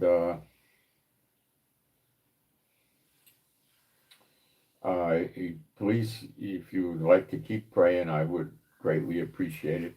So it heals up all the way, and I don't want it to be infected or anything, which I doubt it will be at this point. But there's still a little swelling in the gum and down here. You got to pay attention to it. But I appreciate continued prayer for healing of the gum and the tooth, and that it doesn't happen again, and there's no infection. I'd appreciate those prayers. Thank you. Um, so right away, Trump is leave Syria alone. Well, we can't leave Syria alone. There was terrorists in Syria by the border, uh, and they were trying to come into Israel to kill Israelis. So we had to do an operation against them. And Trump, why doesn't Trump tell Giuliani, if you can't stop the terrorists from coming into Israel, I'm going to tell Israel to stop them? You see, he's not our friend. If he was our friend, he'd never push Netanyahu on us. Netanyahu's a piece of vermin, like Trump. They're both S-bots. Don't you see that? They're both transactional. You know my choice of words. That's all they are. Abominations, lunatics, nuts. They imagine there's something other than what they are their whole life, and they make believe there's something other than what they are their whole life because the demons encourage this. It's unbelievable. You suffer a little while. Well, they're going to suffer for millions and millions and millions and millions and millions of years in the lake of fire. You think you're going to remember these times of badness, which is what we're going through now, 187,000 years from now? You think you'll remember it 70 years from now? I don't. Be a fading memory. But their awful reality goes for perpetuity. It never stops.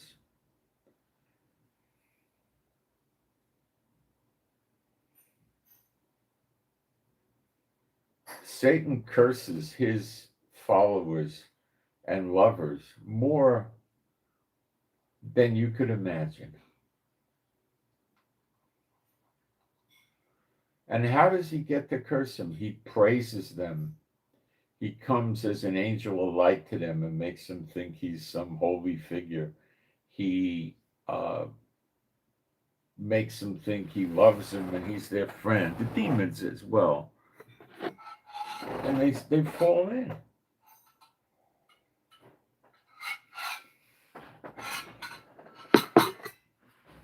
They do anything for this idiot. And the other demons. And they do it.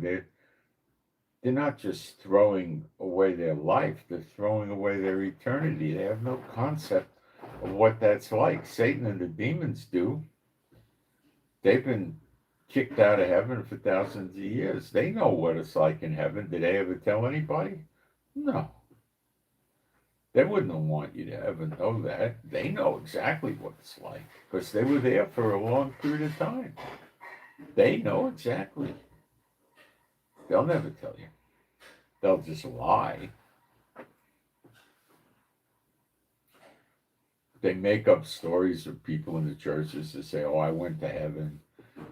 Stuff like this. Do you think they ever really went to heaven? I don't think so.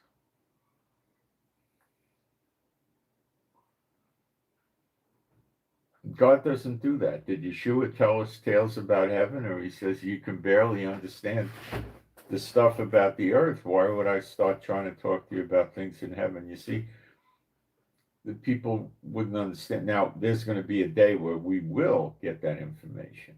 Okay. But Yeshua was not preparing the people for heaven back then. He was preparing the people to, in their lifetime, spread the gospel. Because he knew it's 70 AD that it was going to be curtains for that. Because they were going to be scattered out of Israel, and the gospel was still going to spread for sure, but Israel had 40 years to repent, and then there was, from the time they killed Yeshua till 70 AD, and then they had a period of, time to repent and to spread the gospel, and the gospel got spread, the real gospel.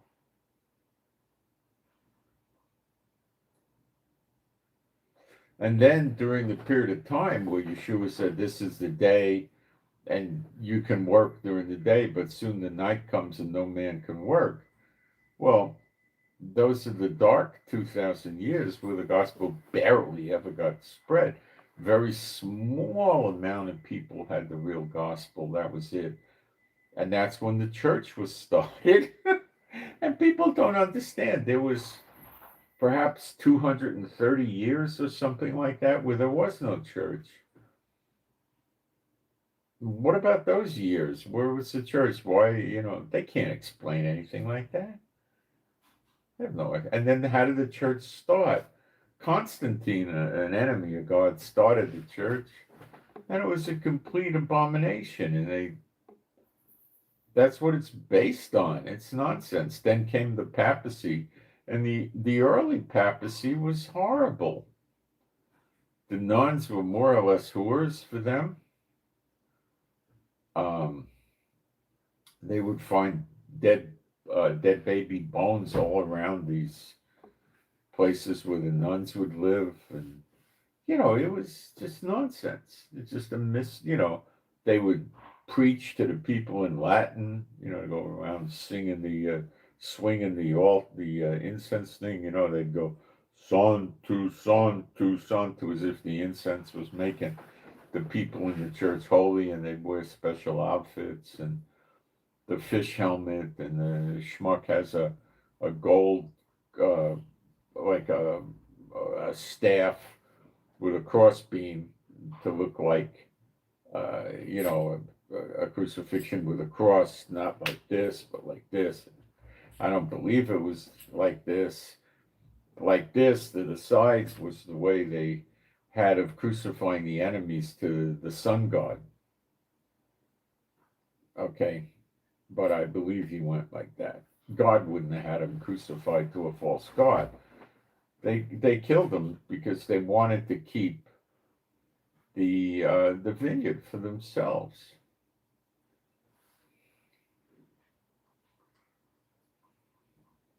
That's what this was, okay? Like the parable Yeshua said, they. Where is that again? Let me find it.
Oh, I think it's in more than one place. I think Matthew 21 has it. Let me go there.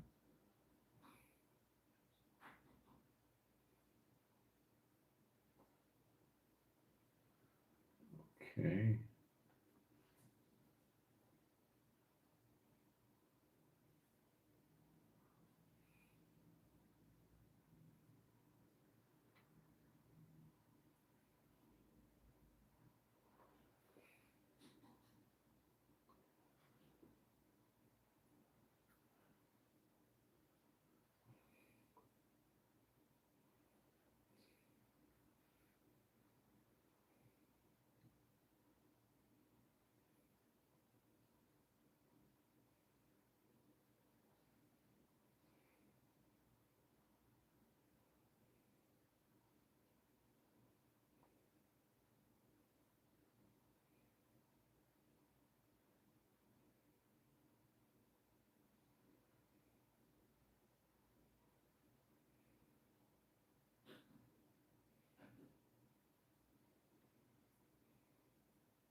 I think it's in 33. Matthew 21:33. Here, another parable. There was a certain householder which planted a vineyard and hedged it around about. The vineyard would be Israel, and digged a wine press in it and built a lower and built a tower rather, and let it out to husbandmen, and went into a far country. So the husbandmen would be like the rabbis. And they were supposed to take care of the place and take care of Israel and so forth. Heal the sick, run after those that run away, all of that, right? Provide a place for the Israelis. And when the time of the fruit drew near, in other words, the tree that doesn't bear good fruit gets cut down and thrown into the fire. So they're given an amount of time to bear good fruit, and the rabbis were not bearing good fruit. Yeshua came and did all the miracles, the signs and wonders. They killed them, and then for 40 years, they kept bearing bad fruit. So it was time to cut the tree down. You got it? Okay.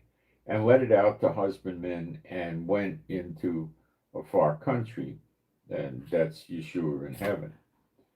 And when the time of the fruit drew near, he sent his servants to the husbandmen and that they might receive the fruits of it. Well, this would be the true believing God, the apostles and so forth, that they were killing them, And the husbandman took his servant and beat one and killed another and stoned another. So they were beating him up. Don't talk about Yeshua in the gospel. And, you heard they did that to Paul. And, this is what they were doing, right?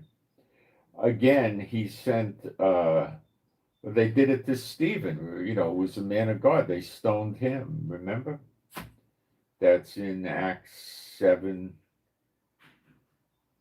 I don't remember the verse, maybe 50 or 49. I think 50 or someplace around there.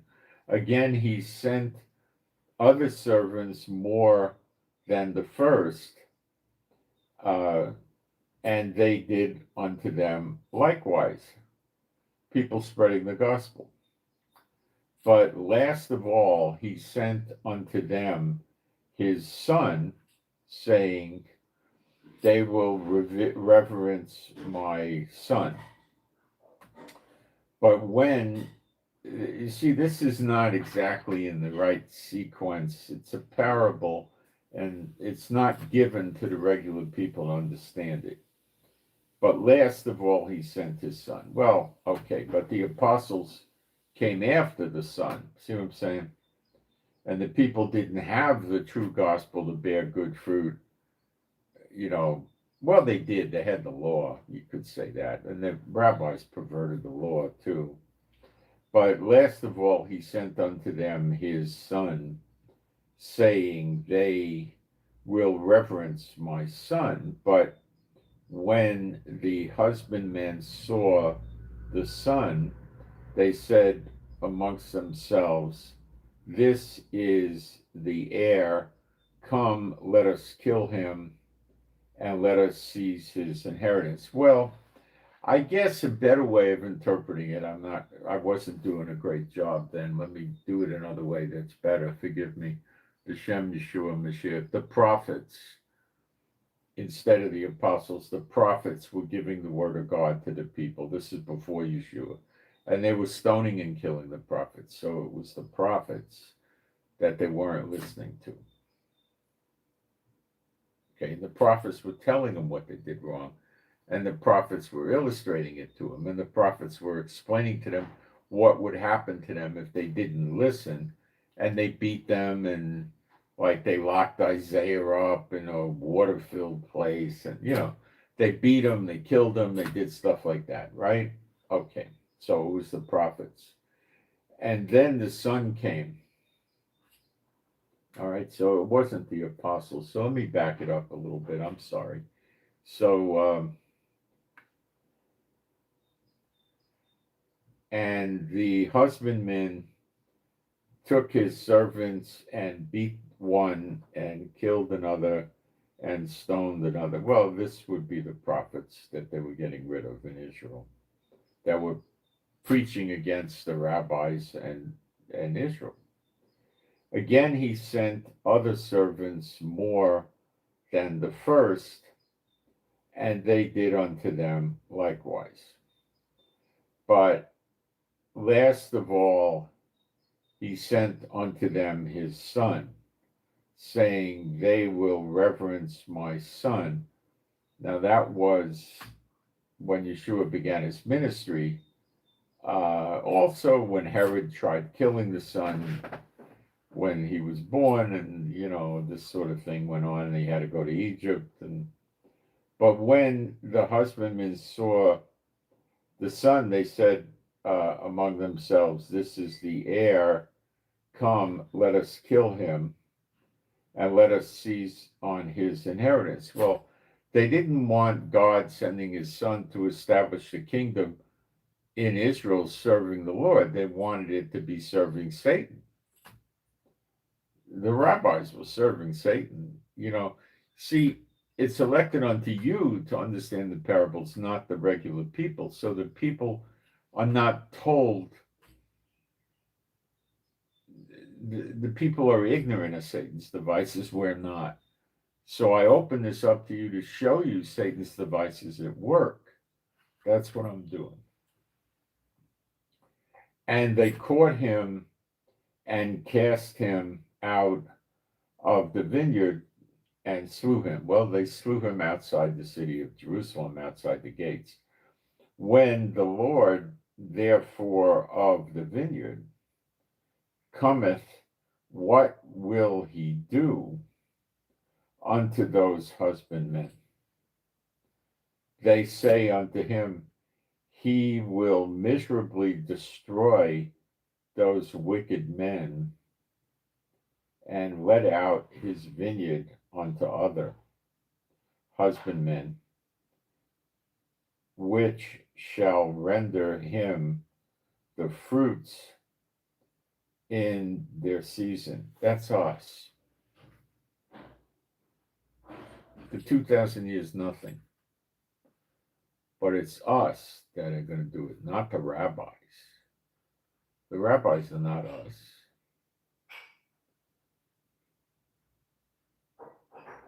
And we'll bring the fruit in the season, of course.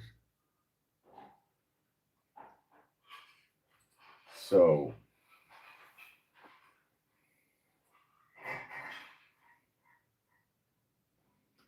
he will miserably destroy those wicked men. So when you see this happening, don't get mad about it, because it's going to happen. 2/3 get cut off. They only bear bad fruit. A bad tree can only bear bad fruit. It's exclusive. That's how Yeshua taught it. A good tree only bear good fruit. So when you see Elijah and Enoch burn up a massive amount of people, including the wicked in Israel, and perhaps God burns them up at the similar time, it might be the two witnesses, it might be God. Don't get on their case. Don't resent God or anything like that. This is going to happen.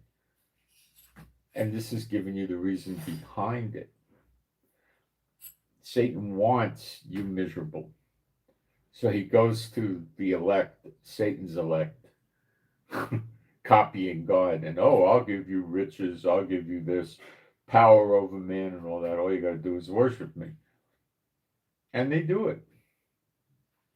And then Satan becomes their father, so to speak, and they take his attributes on, and they become evil, mean, and rotten to the core. And they start to hate Israel, and that's what you see with Netanyahu very overtly. When you're aware of Satan's devices. If you're not aware of Satan's devices, you just think Netanyahu's confused. You don't know he's a transactional abomination. Same with Trump and all the rest of them. And you don't understand. You're not going to want to believe that they're transactional abominations because it's too shocking. It's too scary. You just want to go about your business. You want to have a roof. You want to have a car. You want to have clothes. And you don't really think about what happens when you die. It's the unclean spirits don't want you going there. And then you die. Look at the songs that Satan promotes, the secular songs. It's all about, well, when I grew up, it was all about falling in love, dating, stuff like that. So two people fall in love, the secular, they work, they get a house, they have kids, the kids grow up, they get old, one dies before the other. How often do they both die at the same time? The other one's not very happy, lives so many years, it depends, and then the other one dies, and that's it. And all they got are the things they left behind. They don't understand what happens. They don't, Satan doesn't want people worrying about what happens when I die. He doesn't want that. And when people want that, they seek religions. And all the sick religions he starts have a provision for death that makes the people seem it's not so bad. Buddhists think they're going to get reincarnated, and if they do good karma, whatever in the world good karma means, they're going to get another, they go around again with another life. And if they're lucky enough to have a life where they're rich and prosperous, that means they had a lot of good karma. It's nonsense. Um, or they get into the worshiping of the woman with the 8 arms and thousands of other gods in Hinduism. And I don't know, they probably think they're gods. And then you got Islam, and then you got, all of this stuff, churchianity. He's always preaching a great afterlife to them, but he lies about how you get there. So a good tree bears only good fruit. Let's find that scripture for you.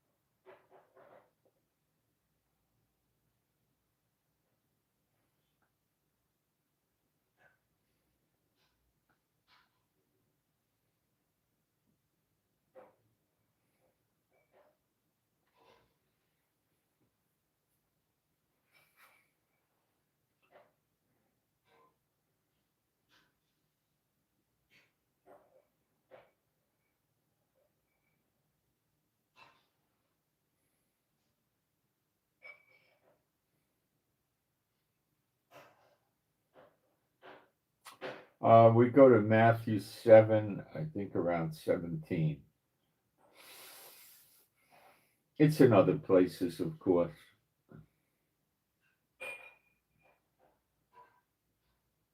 But it's pretty much the same in either place. Beware of the false prophets, which come to you in sheep's clothing. So they make you think they're part of the flock, but they're not. But inwardly, they are ravening wolves. You see, they're trying to kill people in the church, using sin to do it, and witchcraft and cursing and stuff like that. You shall know them by their fruit.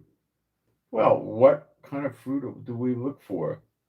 Well, that it's okay to have denominations. It's okay to have different doctrinal statements. It's okay to talk about pre-trib, mid-trib, and post-trib raptures like they're real. It's okay to deny the scriptures and ignore the teachings of Yeshua and say the law is dead. All this stuff, they're okay with all of it, right? You shall know them by their fruits. Do men gather grapes of thorns or figs of thistles? You see, if you try to eat their food, you're going to get hurt. Thorns and thistles hurt. You're going to get hurt.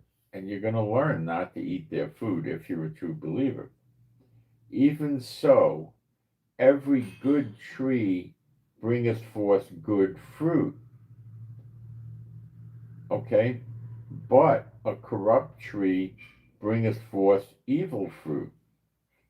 A good tree cannot bring forth evil fruit. Neither can a corrupt tree bring forth good fruit. You don't go to the churches and think you're going to get some truth from them. You're not. You don't go to some witch prophet like, the old Catherine Kuhlman or Edgar Casey or any of these jackasses and think you're going to get truth from them. You're not. All you're going to get is bad fruit. A corrupt tree cannot bring forth good fruit. Every tree that bringeth not forth good fruit is hewn down and cast into the fire. They're cut down in Matthew 13, tied in bundles, put in the pit, awaiting judgment, then they're thrown in the lake of fire. Wherefore, by their fruits you shall know them. Not everyone, so you look at their fruit, okay? They're in a denomination, they're not being convicted of it, they stay there year after year. This is not a real believer, this is a wolf in sheep's clothing.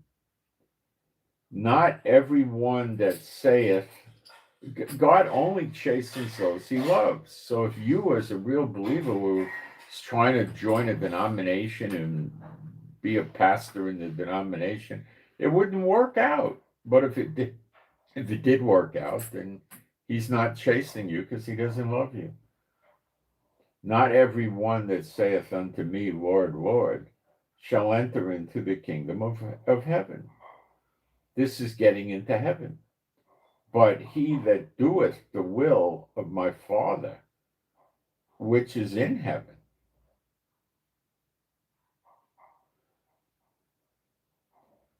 Many will say to me in that day, Lord, Lord, have we not prophesied in thy name? Now, the rabbis and the people in the synagogues don't prophesy in the name of Yeshua. They get beaten up, killed, thrown out. The Buddhists don't do that, and the Hindus don't do that, and the atheists don't do that.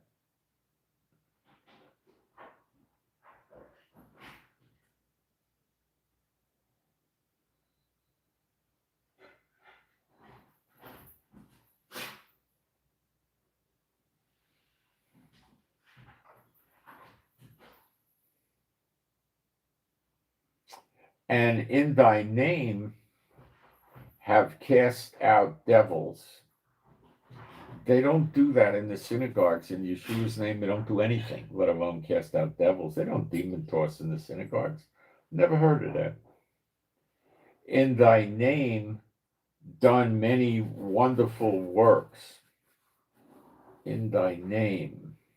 They don't do any works in the name of Yeshua in the synagogues.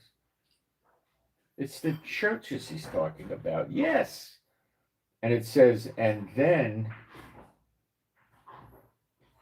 will I profess unto them, I never knew you. Depart from me, you that work lawlessness. Iniquity means lawlessness. They translate it funny so you wouldn't understand it. It means you're denying the law. Therefore, whosoever heareth these sayings of mine and doeth them, I will liken him unto a wise man which built his house upon a rock. And the rain descended, and the floods came, and the winds blew, and beat upon that house, and it fell not, for it was founded upon a rock. The house is your household. if your household is built on Yeshua, you and your whole house shall be saved. You've read that in the New Testament with the jailer, and his house got saved. That let them out of the jail, that worked with them. Okay? You and your whole house shall be saved, and it happened. So what he's saying shall be likened unto a fool. Oh, sorry. And beat upon that house. That's like your household, right? What does your household live in? Your house. What if you're single and you're by yourself? Well, then you're single by yourself. It's you and your house. You. Okay? And it fell not, for it was founded upon a rock. The rock is Yeshua, obviously. Right? Now, and every one that heareth these sayings of mine and doeth them not shall be likened unto a foolish man, which built his house upon the sand. And that's, the Trumps, the Netanyahus, and, the head of Amazon, all these big shots, the money people, right? They don't have a care in the world because they got their money. Watch the days ahead. And the rain descended, and the flood came, and the winds blew, and upon that house, and it fell, and great was the fall of it. And it came to pass, okay, well, that was the end of it.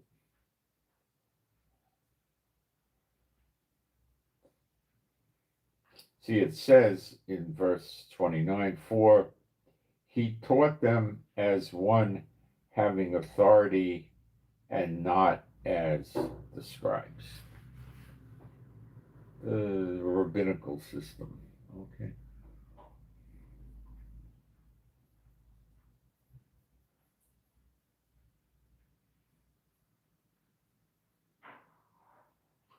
If you're a non-Israelite and you're in Yeshua, you're in Israel, and all of Israel shall be saved.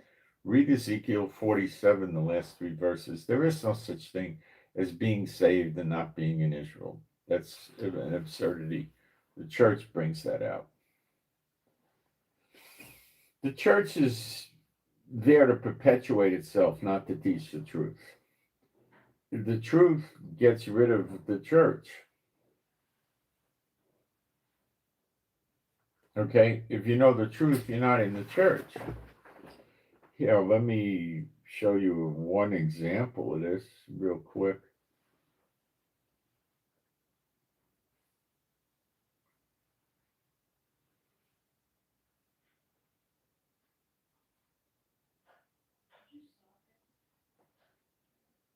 Matthew 5:17. Think not that I am come to destroy the law or the prophets. I am not come to destroy, but to fulfill. Now, the church will tell you, yeah, that's the thing. He fulfilled the law, so there is no more law. What about the prophets? He fulfilled that too. There's no more prophets. So there's never going to be a New Jerusalem. There's never going to be, come on. Never going to be a millennium. Okay, let's keep going. Verse 18. For verily I say unto you, till heaven and earth pass, one jot or one tittle shall in no wise pass from the law till all be fulfilled. So he turns around in the next verse. They trick the people so easily. The people fall for it. They don't read the next verse. They're so lazy. They don't study the scriptures for a few reasons. One, they're lazy. Number two, they can't understand the scriptures. The pastors can't understand the scriptures either. Believe me, they can't understand them. What they do is they go to seminary and they learn the party line, and that they could remember and learn because it's not of God. It's a lie. And they propagate this lie to the people and take great pleasure in selling the lie to the people. And they deceive the people. They teach it with witchcraft and sorcery and spells so that people don't understand what's being done to them. They're in sin sitting under these people. They don't understand that. So they're giving place to the devil. So the witchcraft works. When you're ignorant of Satan's devices, like the churches are and the world is, they don't get this stuff, but you do. Mark 16, verse 17, these signs shall follow them that believe. In my name they shall cast out devils. They don't cast out devils. Where? What church is doing that? Copeland's church is pulling the wool over their eyes. They're not really doing it. Okay.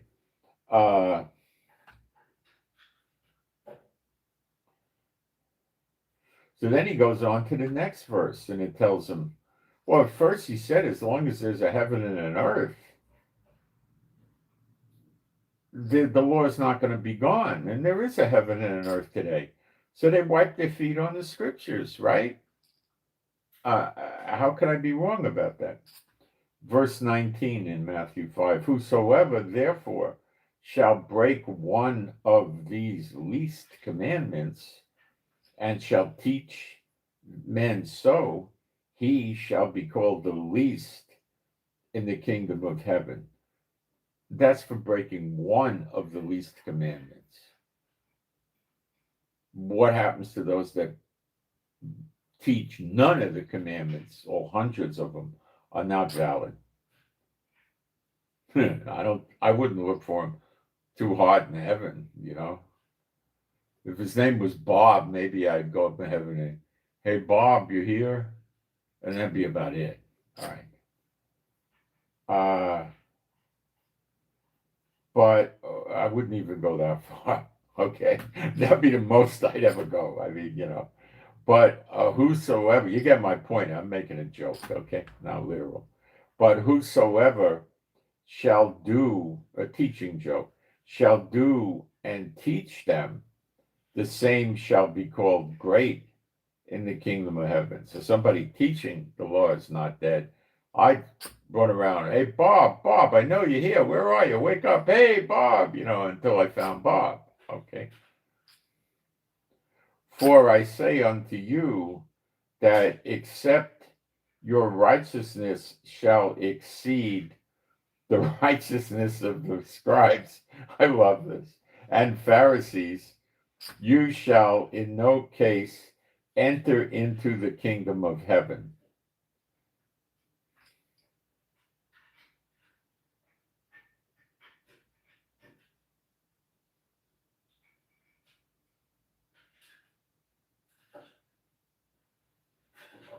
It's right there.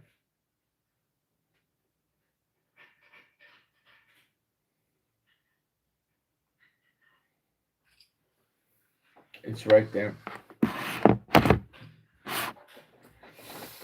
See, there's so few people that say they're believers that pack Bibles around on Sunday or Saturday. Messianic congregations are just Jewish churches, and they think they're right, and they're not. They're wrong, and they're fellowshipping with evil. They're fellowshipping with evil, and that's giving place to the devil. If somebody doesn't say they're a believer and they tell you, you know, look, to be truthful with you, you know, let's say it's a woman, I'm an active heroin user. I shoot up 3 times a day, and I work as a prostitute. And when prostitution is slow, I'm a shoplifter, and I mug people. Can you talk to that person about the gospel? Yes. Yes. What if that same person says they're a witch and they worship Satan? Can you talk to that person? Yes. You're supposed to. Can a person that's a prostitute, a junkie, a shoplifter, a mugger, and an active witch worshiping Satan come to the Lord? If you think no, you're sure limiting God, who cannot be limited. Yes, they can come to the Lord. Maybe they needed to go through all this to finally wake up and take their rightful place as the elect. I don't know. I ain't God. Neither are you. Yes. And is it a sin for you to preach to them? Not in the least. How would you spread the gospel? To the holy? The true holy already have the gospel. I mean, come on. That's what you're supposed to do. Go ye forth into all the world with the real gospel, not the phony stuff. The real gospel's never been spread around the world since maybe 2,000 years ago. Okay? Then it was, I'm sure. But not the whole world, I don't think. That's what John was told. You have to preach again to many people, tongues, and so forth. That's not yet fulfilled. It will be fulfilled. So he's still here. All right. So moving forward, you can preach to a person that does anything. If they tell you they're doing incorrect sex, if they tell you they're eating as a cannibal, anything like that, it doesn't matter unless they tell you they're a believer and they're doing bad things that are against the law that we don't do. Then you can go to them twice. It says go to them once, go to them again, and then you treat them as the tax collector, which they ignored. They had nothing to do with the tax collector. You don't pick up a baseball bat and crack them upside the head and kill them. You just ignore them. You have no fellowship. Can you fellowship with somebody who says they're a Jew and they go to synagogue and they're wearing amulets and idols? And yeah, of course you can. They're not saying they're with Yeshua. They're not telling you anything like that. They're not believers. Denying Yeshua and being a believer is an inconsistency that you can't surpass. It doesn't work. Okay? People trying to get salvation by works of the law is not the right answer. But to turn around and say, because that doesn't work, the law is dead, that's the wrong answer too. You've got to do both, the old and the new. The new doesn't throw the old out the window. The law is still active. It changed over time, and it'll change more. As the next temple comes, there's a law associated with the next temple. As New Jerusalem comes, things will change again.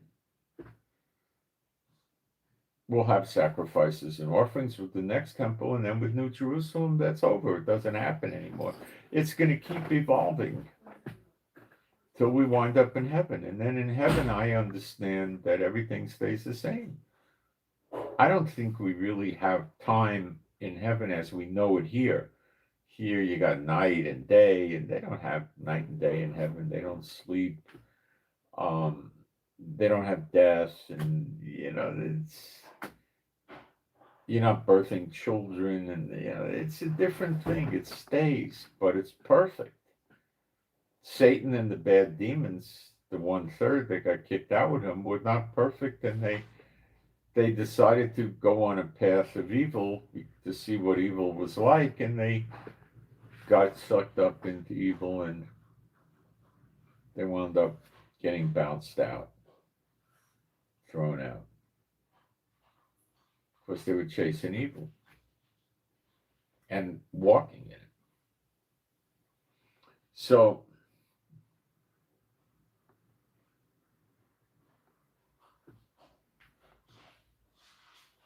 the churches, by and large, play this game, the law is dead, because that gives Satan assurances, because the blessings of the law will come on Israel once they start doing the law. In Malachi 3, when Elijah trains the Levites.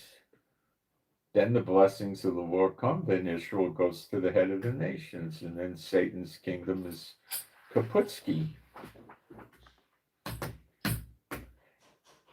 And could I say that when they start doing the law, is it possible that that precedes? Elijah's here to prepare the way of Yeshua. So before Yeshua comes to the earth with New Jerusalem, so to speak, he appears in the clouds, and the people get the everlasting life, and they shall all know me from the least to the greatest. I'll give them a heart of flesh. I'll put the law in their inward parts, put the law in their heart. Okay, that happens when he appears. So let's say Elijah's going to be preceding that to bring that on, although that's not his full job. The full job comes 70 years later, the second 70 of Daniel 9:24, when Yeshua returns to the earth with New Jerusalem and stuff, right? When the beast, the false prophet, get flipped into the lake of fire alive. Okay. That begins your 1,000-year millennium, all right? So he brings that on too, but it's in phases. So moving in that direction, is it likely, or as I see it anyway, that he gets the Levites to do the offerings and make them acceptable unto the Lord? Then the blessings of the Lord come on the Israelites, and then boom, Yeshua appears in the clouds. Then we get the everlasting life. Then the enemies are taken out. Then we become the head of the nations, and all the good stuff happens, and then comes the falling away. Of course, you have the Exodus and everything. Then some years after that, there's a falling away. And it's another pruning. You're cutting off the bad branches, the bad tree, the bad branches get cut off. And then Yeshua comes down, and then we go into New Jerusalem. And is that the end of evangelism? It's a thought I have, because I don't know for sure, but it could be. That's our rest. 1,000 years, that's when we kick back. Can you imagine what 1,000 years is like? What frame of reference do you have? None. You can't imagine that. Imagine extreme bliss and happiness and no death. In other words, each phase of this, we get closer and closer to heaven. The everlasting life brings us closer to heaven, the blessings of the Lord. We'll be very rich, we'll have servants and slaves. And then we go to the word that they translate servants could also mean slaves, okay? They don't tell you that in the English, but then you get into New Jerusalem, you eat of the tree of life, you drink of the water of life, there's no death.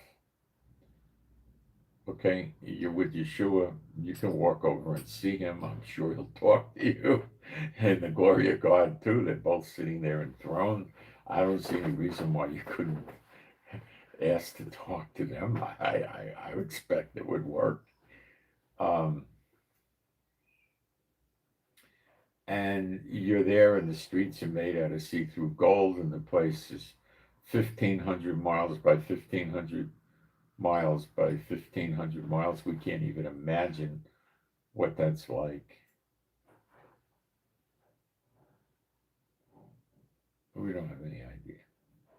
12 gates, each gate named after one of the tribes of Israel. So what gate are you going to walk in if you're not part of Israel? The Baptist gate? No Baptist gate. Assembly of God gate? No such gate. Catholic gate? No such gate. You get it?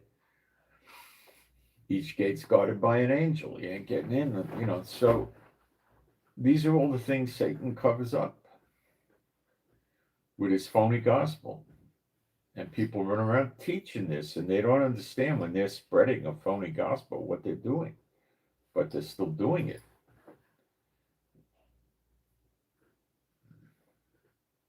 Why don't they come under conviction and God pull them out of the church like he did you?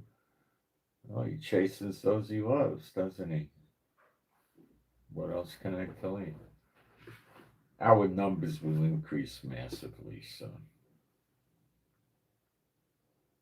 You're the forerunners. You've got the true gospel. You are not ignorant of Satan's devices. You know the keys to the kingdom. The binding, the loosing, the agreeing, the demon tossing. You know all this. You know how to walk in it. They don't.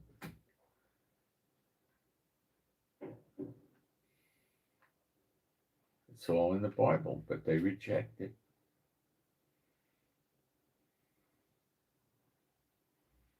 When God taught me spiritual warfare, it was, I don't know, 35 or so years ago, in Israel, I can't tell you how I cried, not cried literally, but how I cried out to the Lord and begged him to send me a teacher or an angel or somehow explain to me how to do the spiritual warfare. And he wouldn't do it. He made me, I was praying in tongues hours every day, and he made me get it out of the scriptures. And I had no idea it was in there, but I've taught it to you. And it's in there.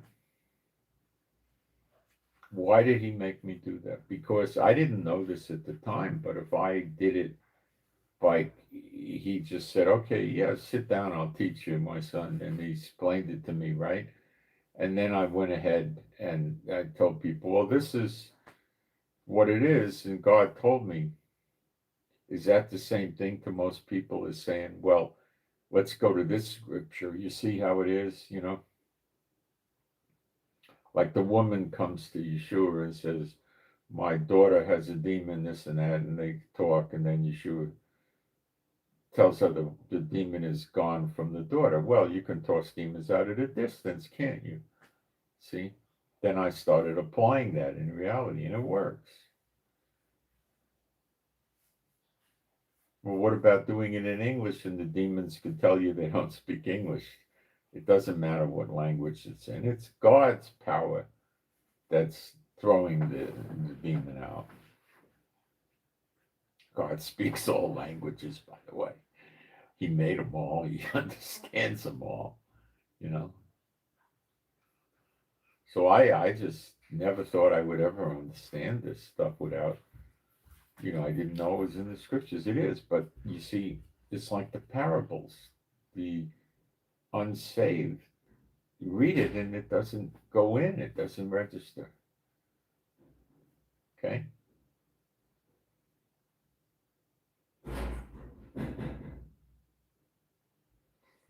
The Bible's a spiritual book, and if you have the Holy Spirit, it works for you. If you don't have the Holy Spirit, you think it works for you, maybe, but it doesn't, and you don't really ever understand the inner meaning or the real meaning.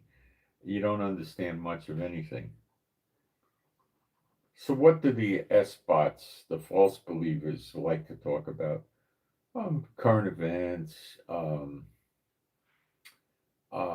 language, you know, things they could handle.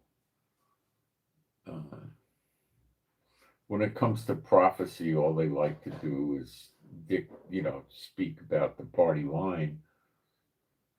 They picked up in seminary. It's pre-trib, mid-trib, post-trib, or amillennial, all wrong, but that's what they follow. But not you.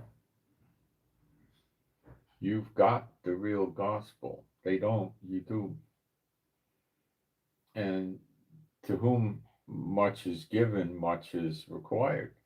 And you will have an ample opportunity to fulfill that requirement. God's not going to give you the requirement and then make sure you never fulfill it. That's not God, that's Satan. God never does things like that. Never, ever, ever. But maybe we're still in training.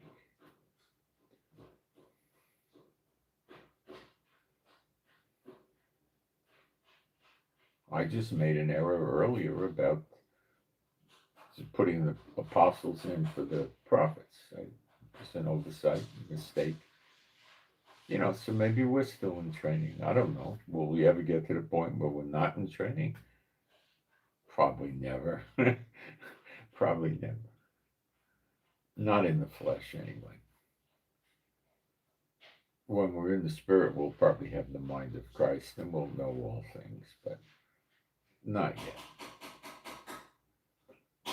So this phase we're in now, this cycle, the 2,000 years, the punishment of Israel, that's one thing. Then it comes to the next phase where we have the everlasting life. Then comes the next phase where we don't die, and then we're in heaven where everything's perfect. So what you're going through is a testing period, a series of tests. And the herd keeps getting trimmed, or the branches keep getting trimmed, so it grows better.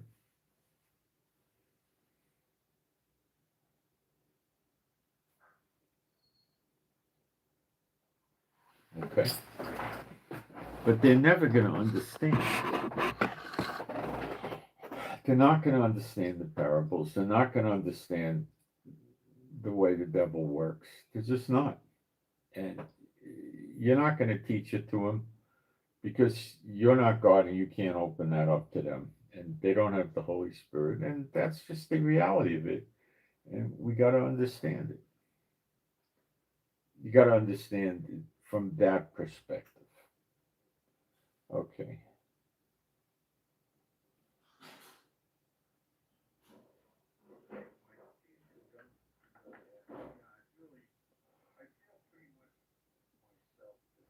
You walk in the spirit, not in the flesh, right? You don't get salvation by doing the works of the law, but you don't get salvation by not doing the works of the law either. You got to do the works of the law, and you got to walk in the spirit. It's both. The law is the only way a society or a country, or specifically Israel, well, that's what it's directed at, Israel, is going to survive and make it. That's the manufacturer's handbook, you could say, okay, as a joke, but it's not really, it's this is how we are supposed to operate. And if we don't, well, now we're going against God. And if you're up in heaven and start going against God, well, here we are all over again with Satan and 1/3 of the angels getting thrown out of heaven. Well, we don't want to see that happen again, do we? No. So only the good ones, the real elect, are going to get up there. The others won't. All things work to good for those that love the Lord. Even the 2/3 getting cut off, even Elijah and Enoch burning up perhaps millions and millions of people surrounding Israel in the siege in Zechariah 12. You got to understand these things. That's part of all things. So don't go off and start getting weird about that, okay? Got to remember that. That's prophetic. It will happen. Okay? The churchianity people, they're there today and you won't see them tomorrow. They're going to be gone. You won't know where they are, maybe. Not raptured. They're going to be DEAD. All right. I'll get a prayer going and for all of the true believers, and you guys can use the keys of the kingdom, so to speak, and agree with it. Even if it's a video, no longer a live stream, you can still agree with it. I'm pretty sure God would honor it. He never told me he wouldn't. Okay. Before I forget, please pray that the dog stops jumping the fence. One of our dogs is jumping the fence. I have a feeling my wife's calling him because she jumped again. I'm waiting to see what happens.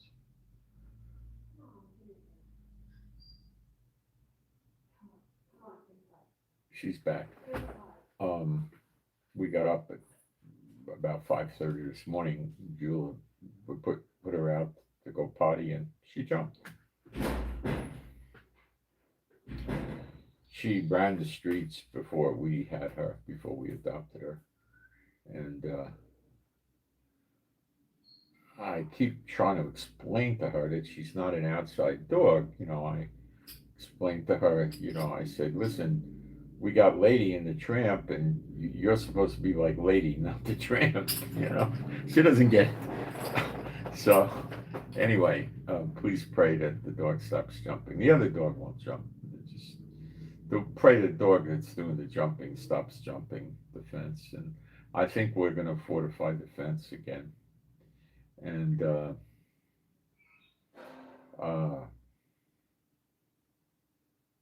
the economy here is so bad. I get so wrapped up in how bad Netanyahu is. It's hard. Uh, and I know what he's about. I know what he's doing. That's the price of discernment. It protects you. It guides you. You could help other people with it if they'll listen. But it also is painful because you see the evil in the world way more. Way more.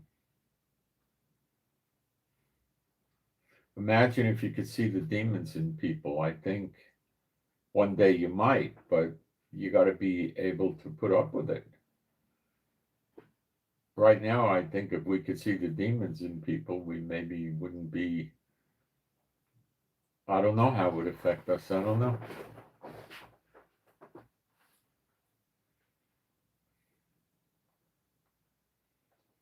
If I walk down the street, I don't know if someone has a demon or not. If I'm interacting with them, I could sometimes tell. Frequently, but not all the time. I fixed the problem with my food deliveries. I think it's fixed. Thank you for those prayers. Okay, so thank you for praying for the dog to stop jumping the fence. It's a reoccurring theme. She comes back though. Yafa, when she was here, I miss her.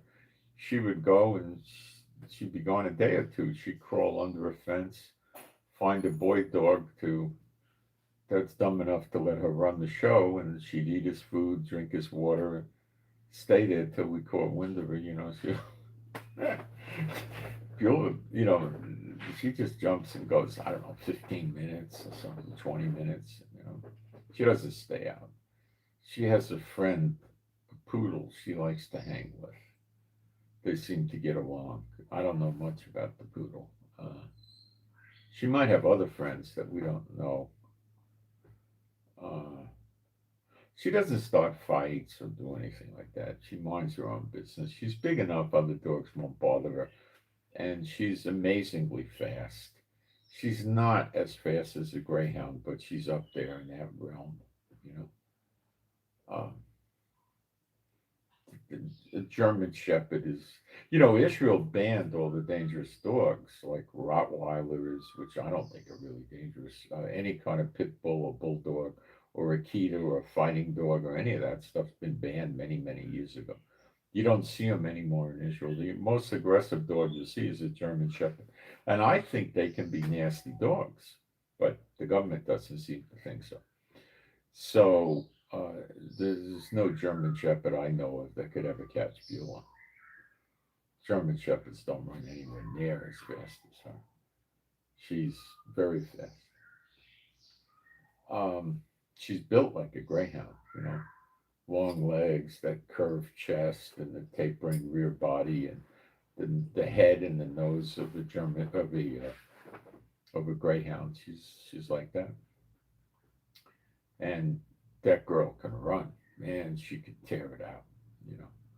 Sometimes I just like to see her run around the yard. I mean, she could, and when she runs around the yard, she's going at medium speed.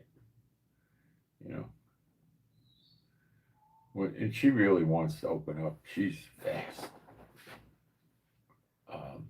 But I don't like her out in the street. First of all, we're not supposed to let dogs run wild in the street. So I think we're going to be putting up a fence in the near future on where she gets out in the back.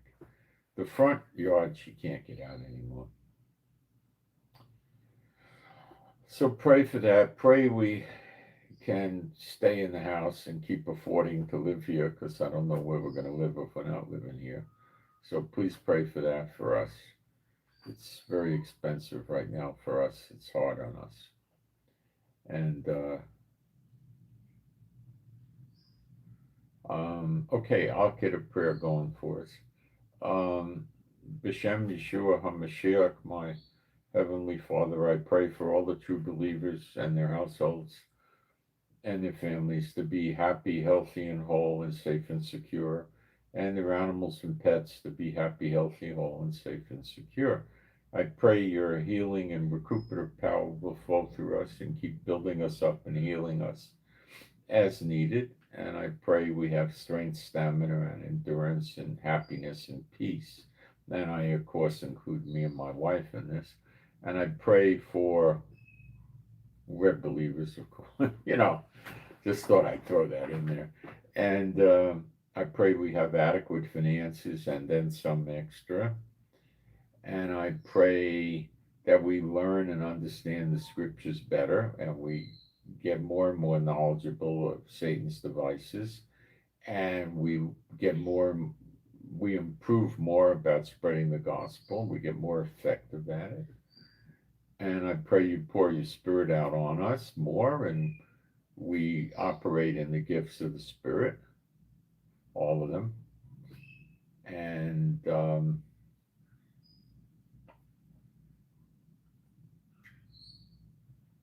I pray you lift from all of us any and all works of the unclean spirits and the people that serve them that are, just lift all these things off us. I pray that none of us have any communications to, with, or from any unclean spirit.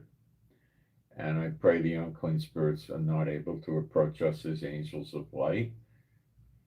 And I pray that the darts of the enemy have no effect on us, that you enable that to happen.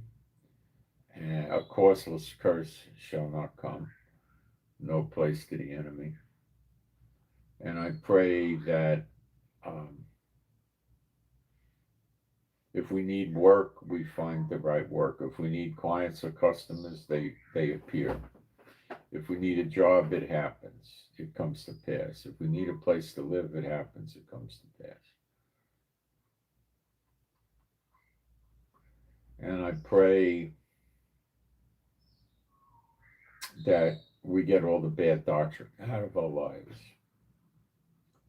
And I pray all this to you, my Heavenly Father, Jehovah, B'Shem Yeshua HaMashiach. And I pray for the peace of Jerusalem, and you can agree with that too, and all of this, and B'Shem Yeshua HaMashiach. And my wife was explaining to me about that land. I told you about the piece of land where you get a 16th of an acre for about $18,000. And you can put, it's agricultural land, but you can put something with wheels on it. So one of the things going on in Israel that I was unaware of is they're building mobile homes out of buses, old buses, which are roughly 40 feet by, I think it's 8 feet. 8 width, 40 feet, and they're pretty high. I guess they're 7-8 feet high, the body of the bus. The problem with those is they're not that much money. A lot of people fix them up, but they sell them at various price points. The motor and all that runs in the bus. So you probably have to start the engine for 15 minutes every week. And you might have to go get, 5-gallon cans of gasoline to pour in it from time to time. A lot of them are not licensed to drive on the street. And who cares, I mean, you're not driving it. So what if the steering's bad and the brakes are bad? Where are you going?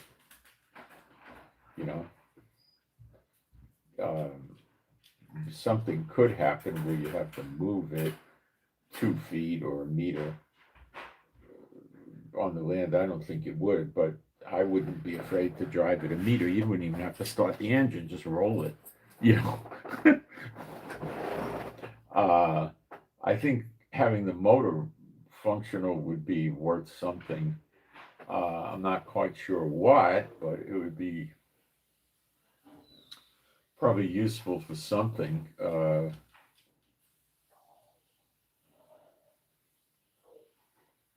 But anyway, you could also not have the motor. So they put them with bedrooms. They put kitchens in there.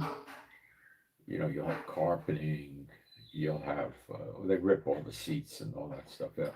You got to buy one with insulation and you got to have the windows covered up. But these things are much, much cheaper than the ones coming out of Germany. These things are real cheap.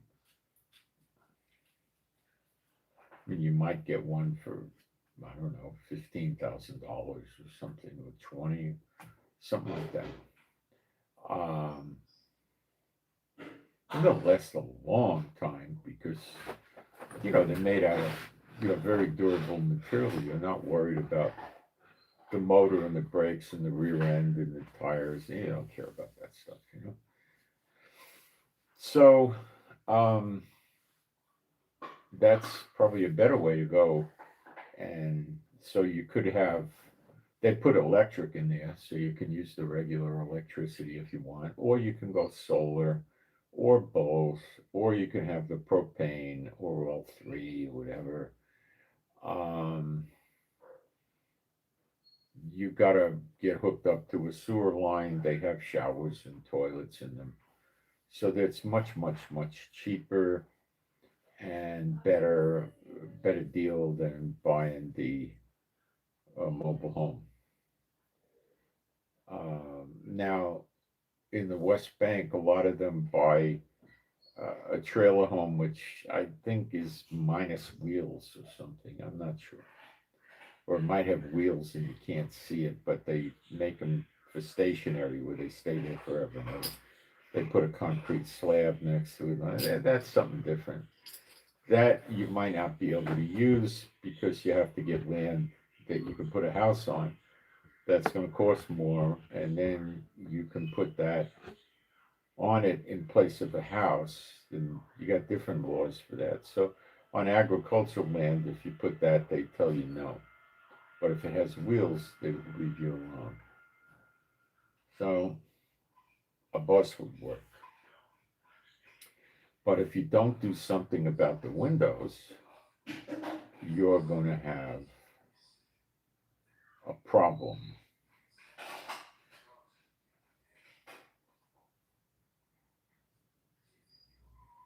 With insulation. So you might need to put um,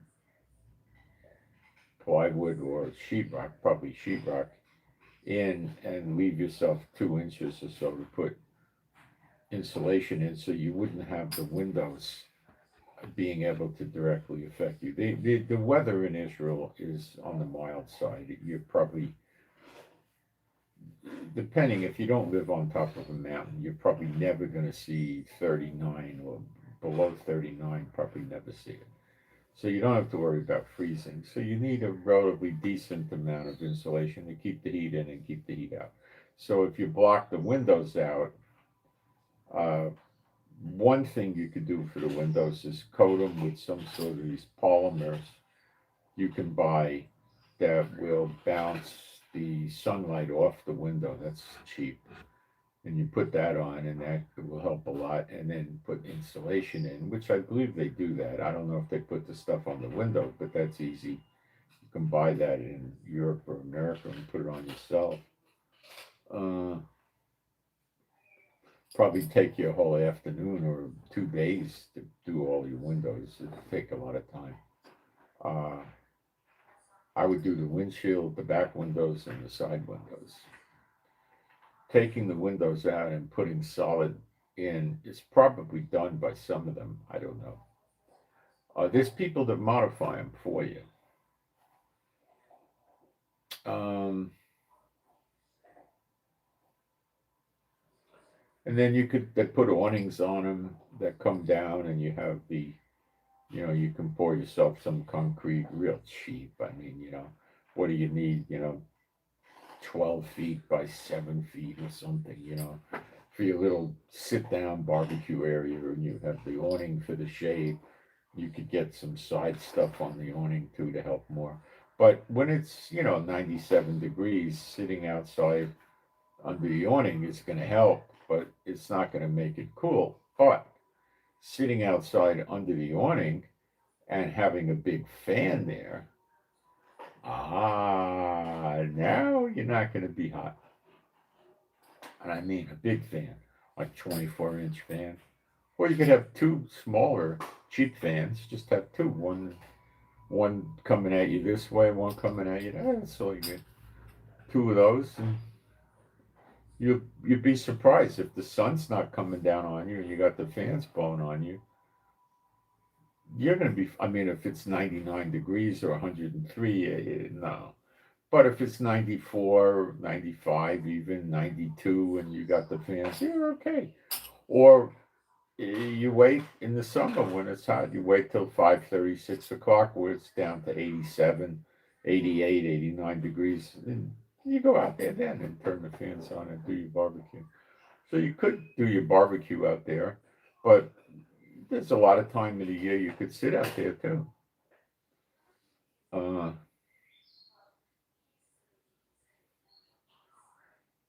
if you wanted to, you can cut a stairway up to the roof and make an opening in the roof and go out and put fence around the top and sit out there at the top. But I wouldn't waste time and money to do that. What for? Just go outside. What do you want to go sit up there for? It doesn't make any sense. Um, they do have bulletproof buses in Israel. I wonder if they use those. Or perhaps the bulletproof bus is worth so much money they just sell them abroad in some countries, or I don't know what they do with them. So maybe you could actually get a bulletproof bus. That would be cool. uh, what do you do for a bomb shelter? Well, if you wanted a bomb shelter, you can buy portable bomb shelters. They're not a lot of money. They're about the size of one of those porta potties. And probably put two people in, three people in. They work. They're pretty darn effective. Uh, you can put one of those outside. They're a few thousand shekels, not a lot of money. I wouldn't bother with it.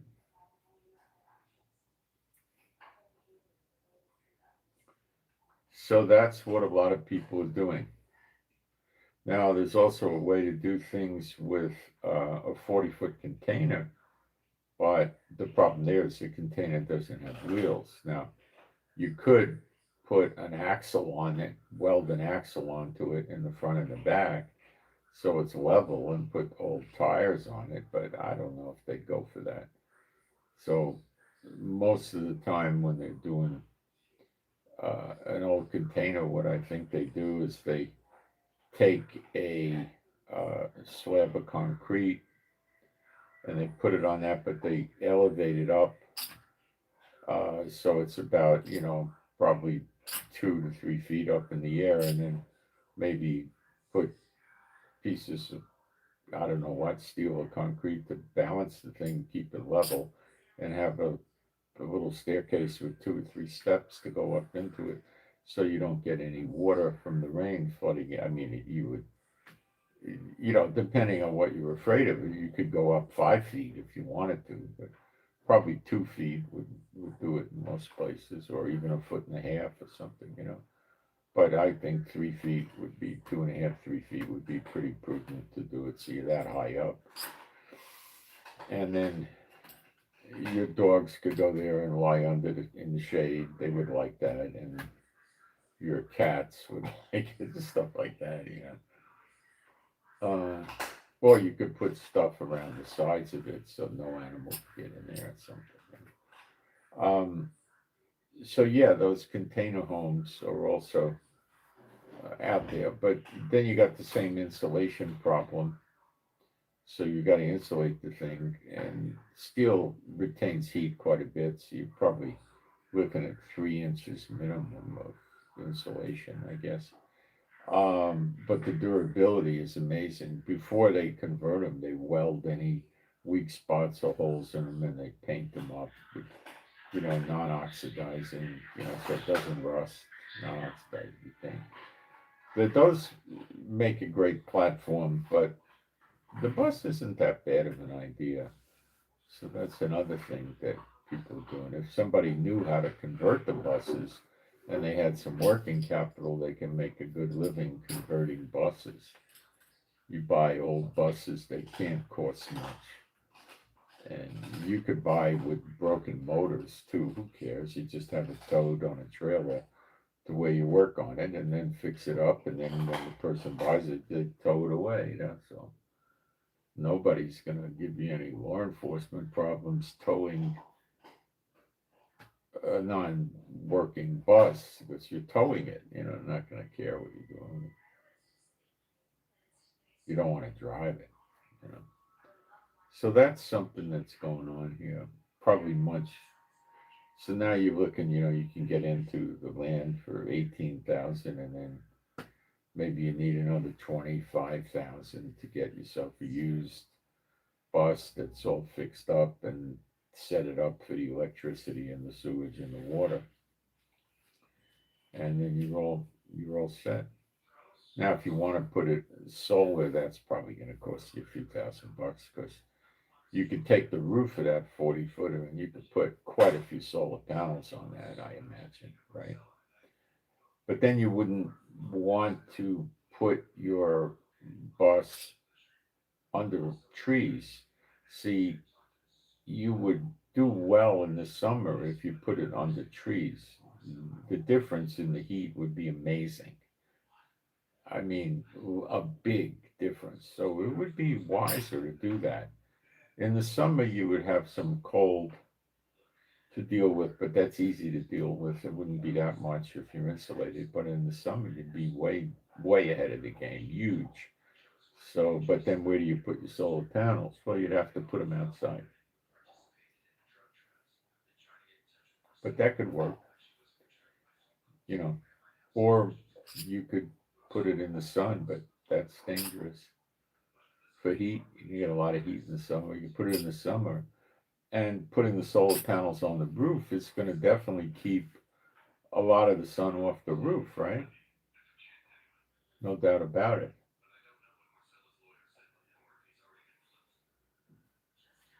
No doubt about it. So that would help. When you think about it, it would help a lot. You know.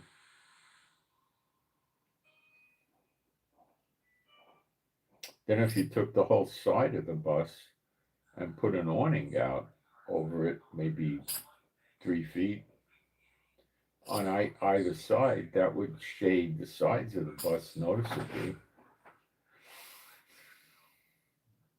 And you'd probably reduce a lot of your heat, you know.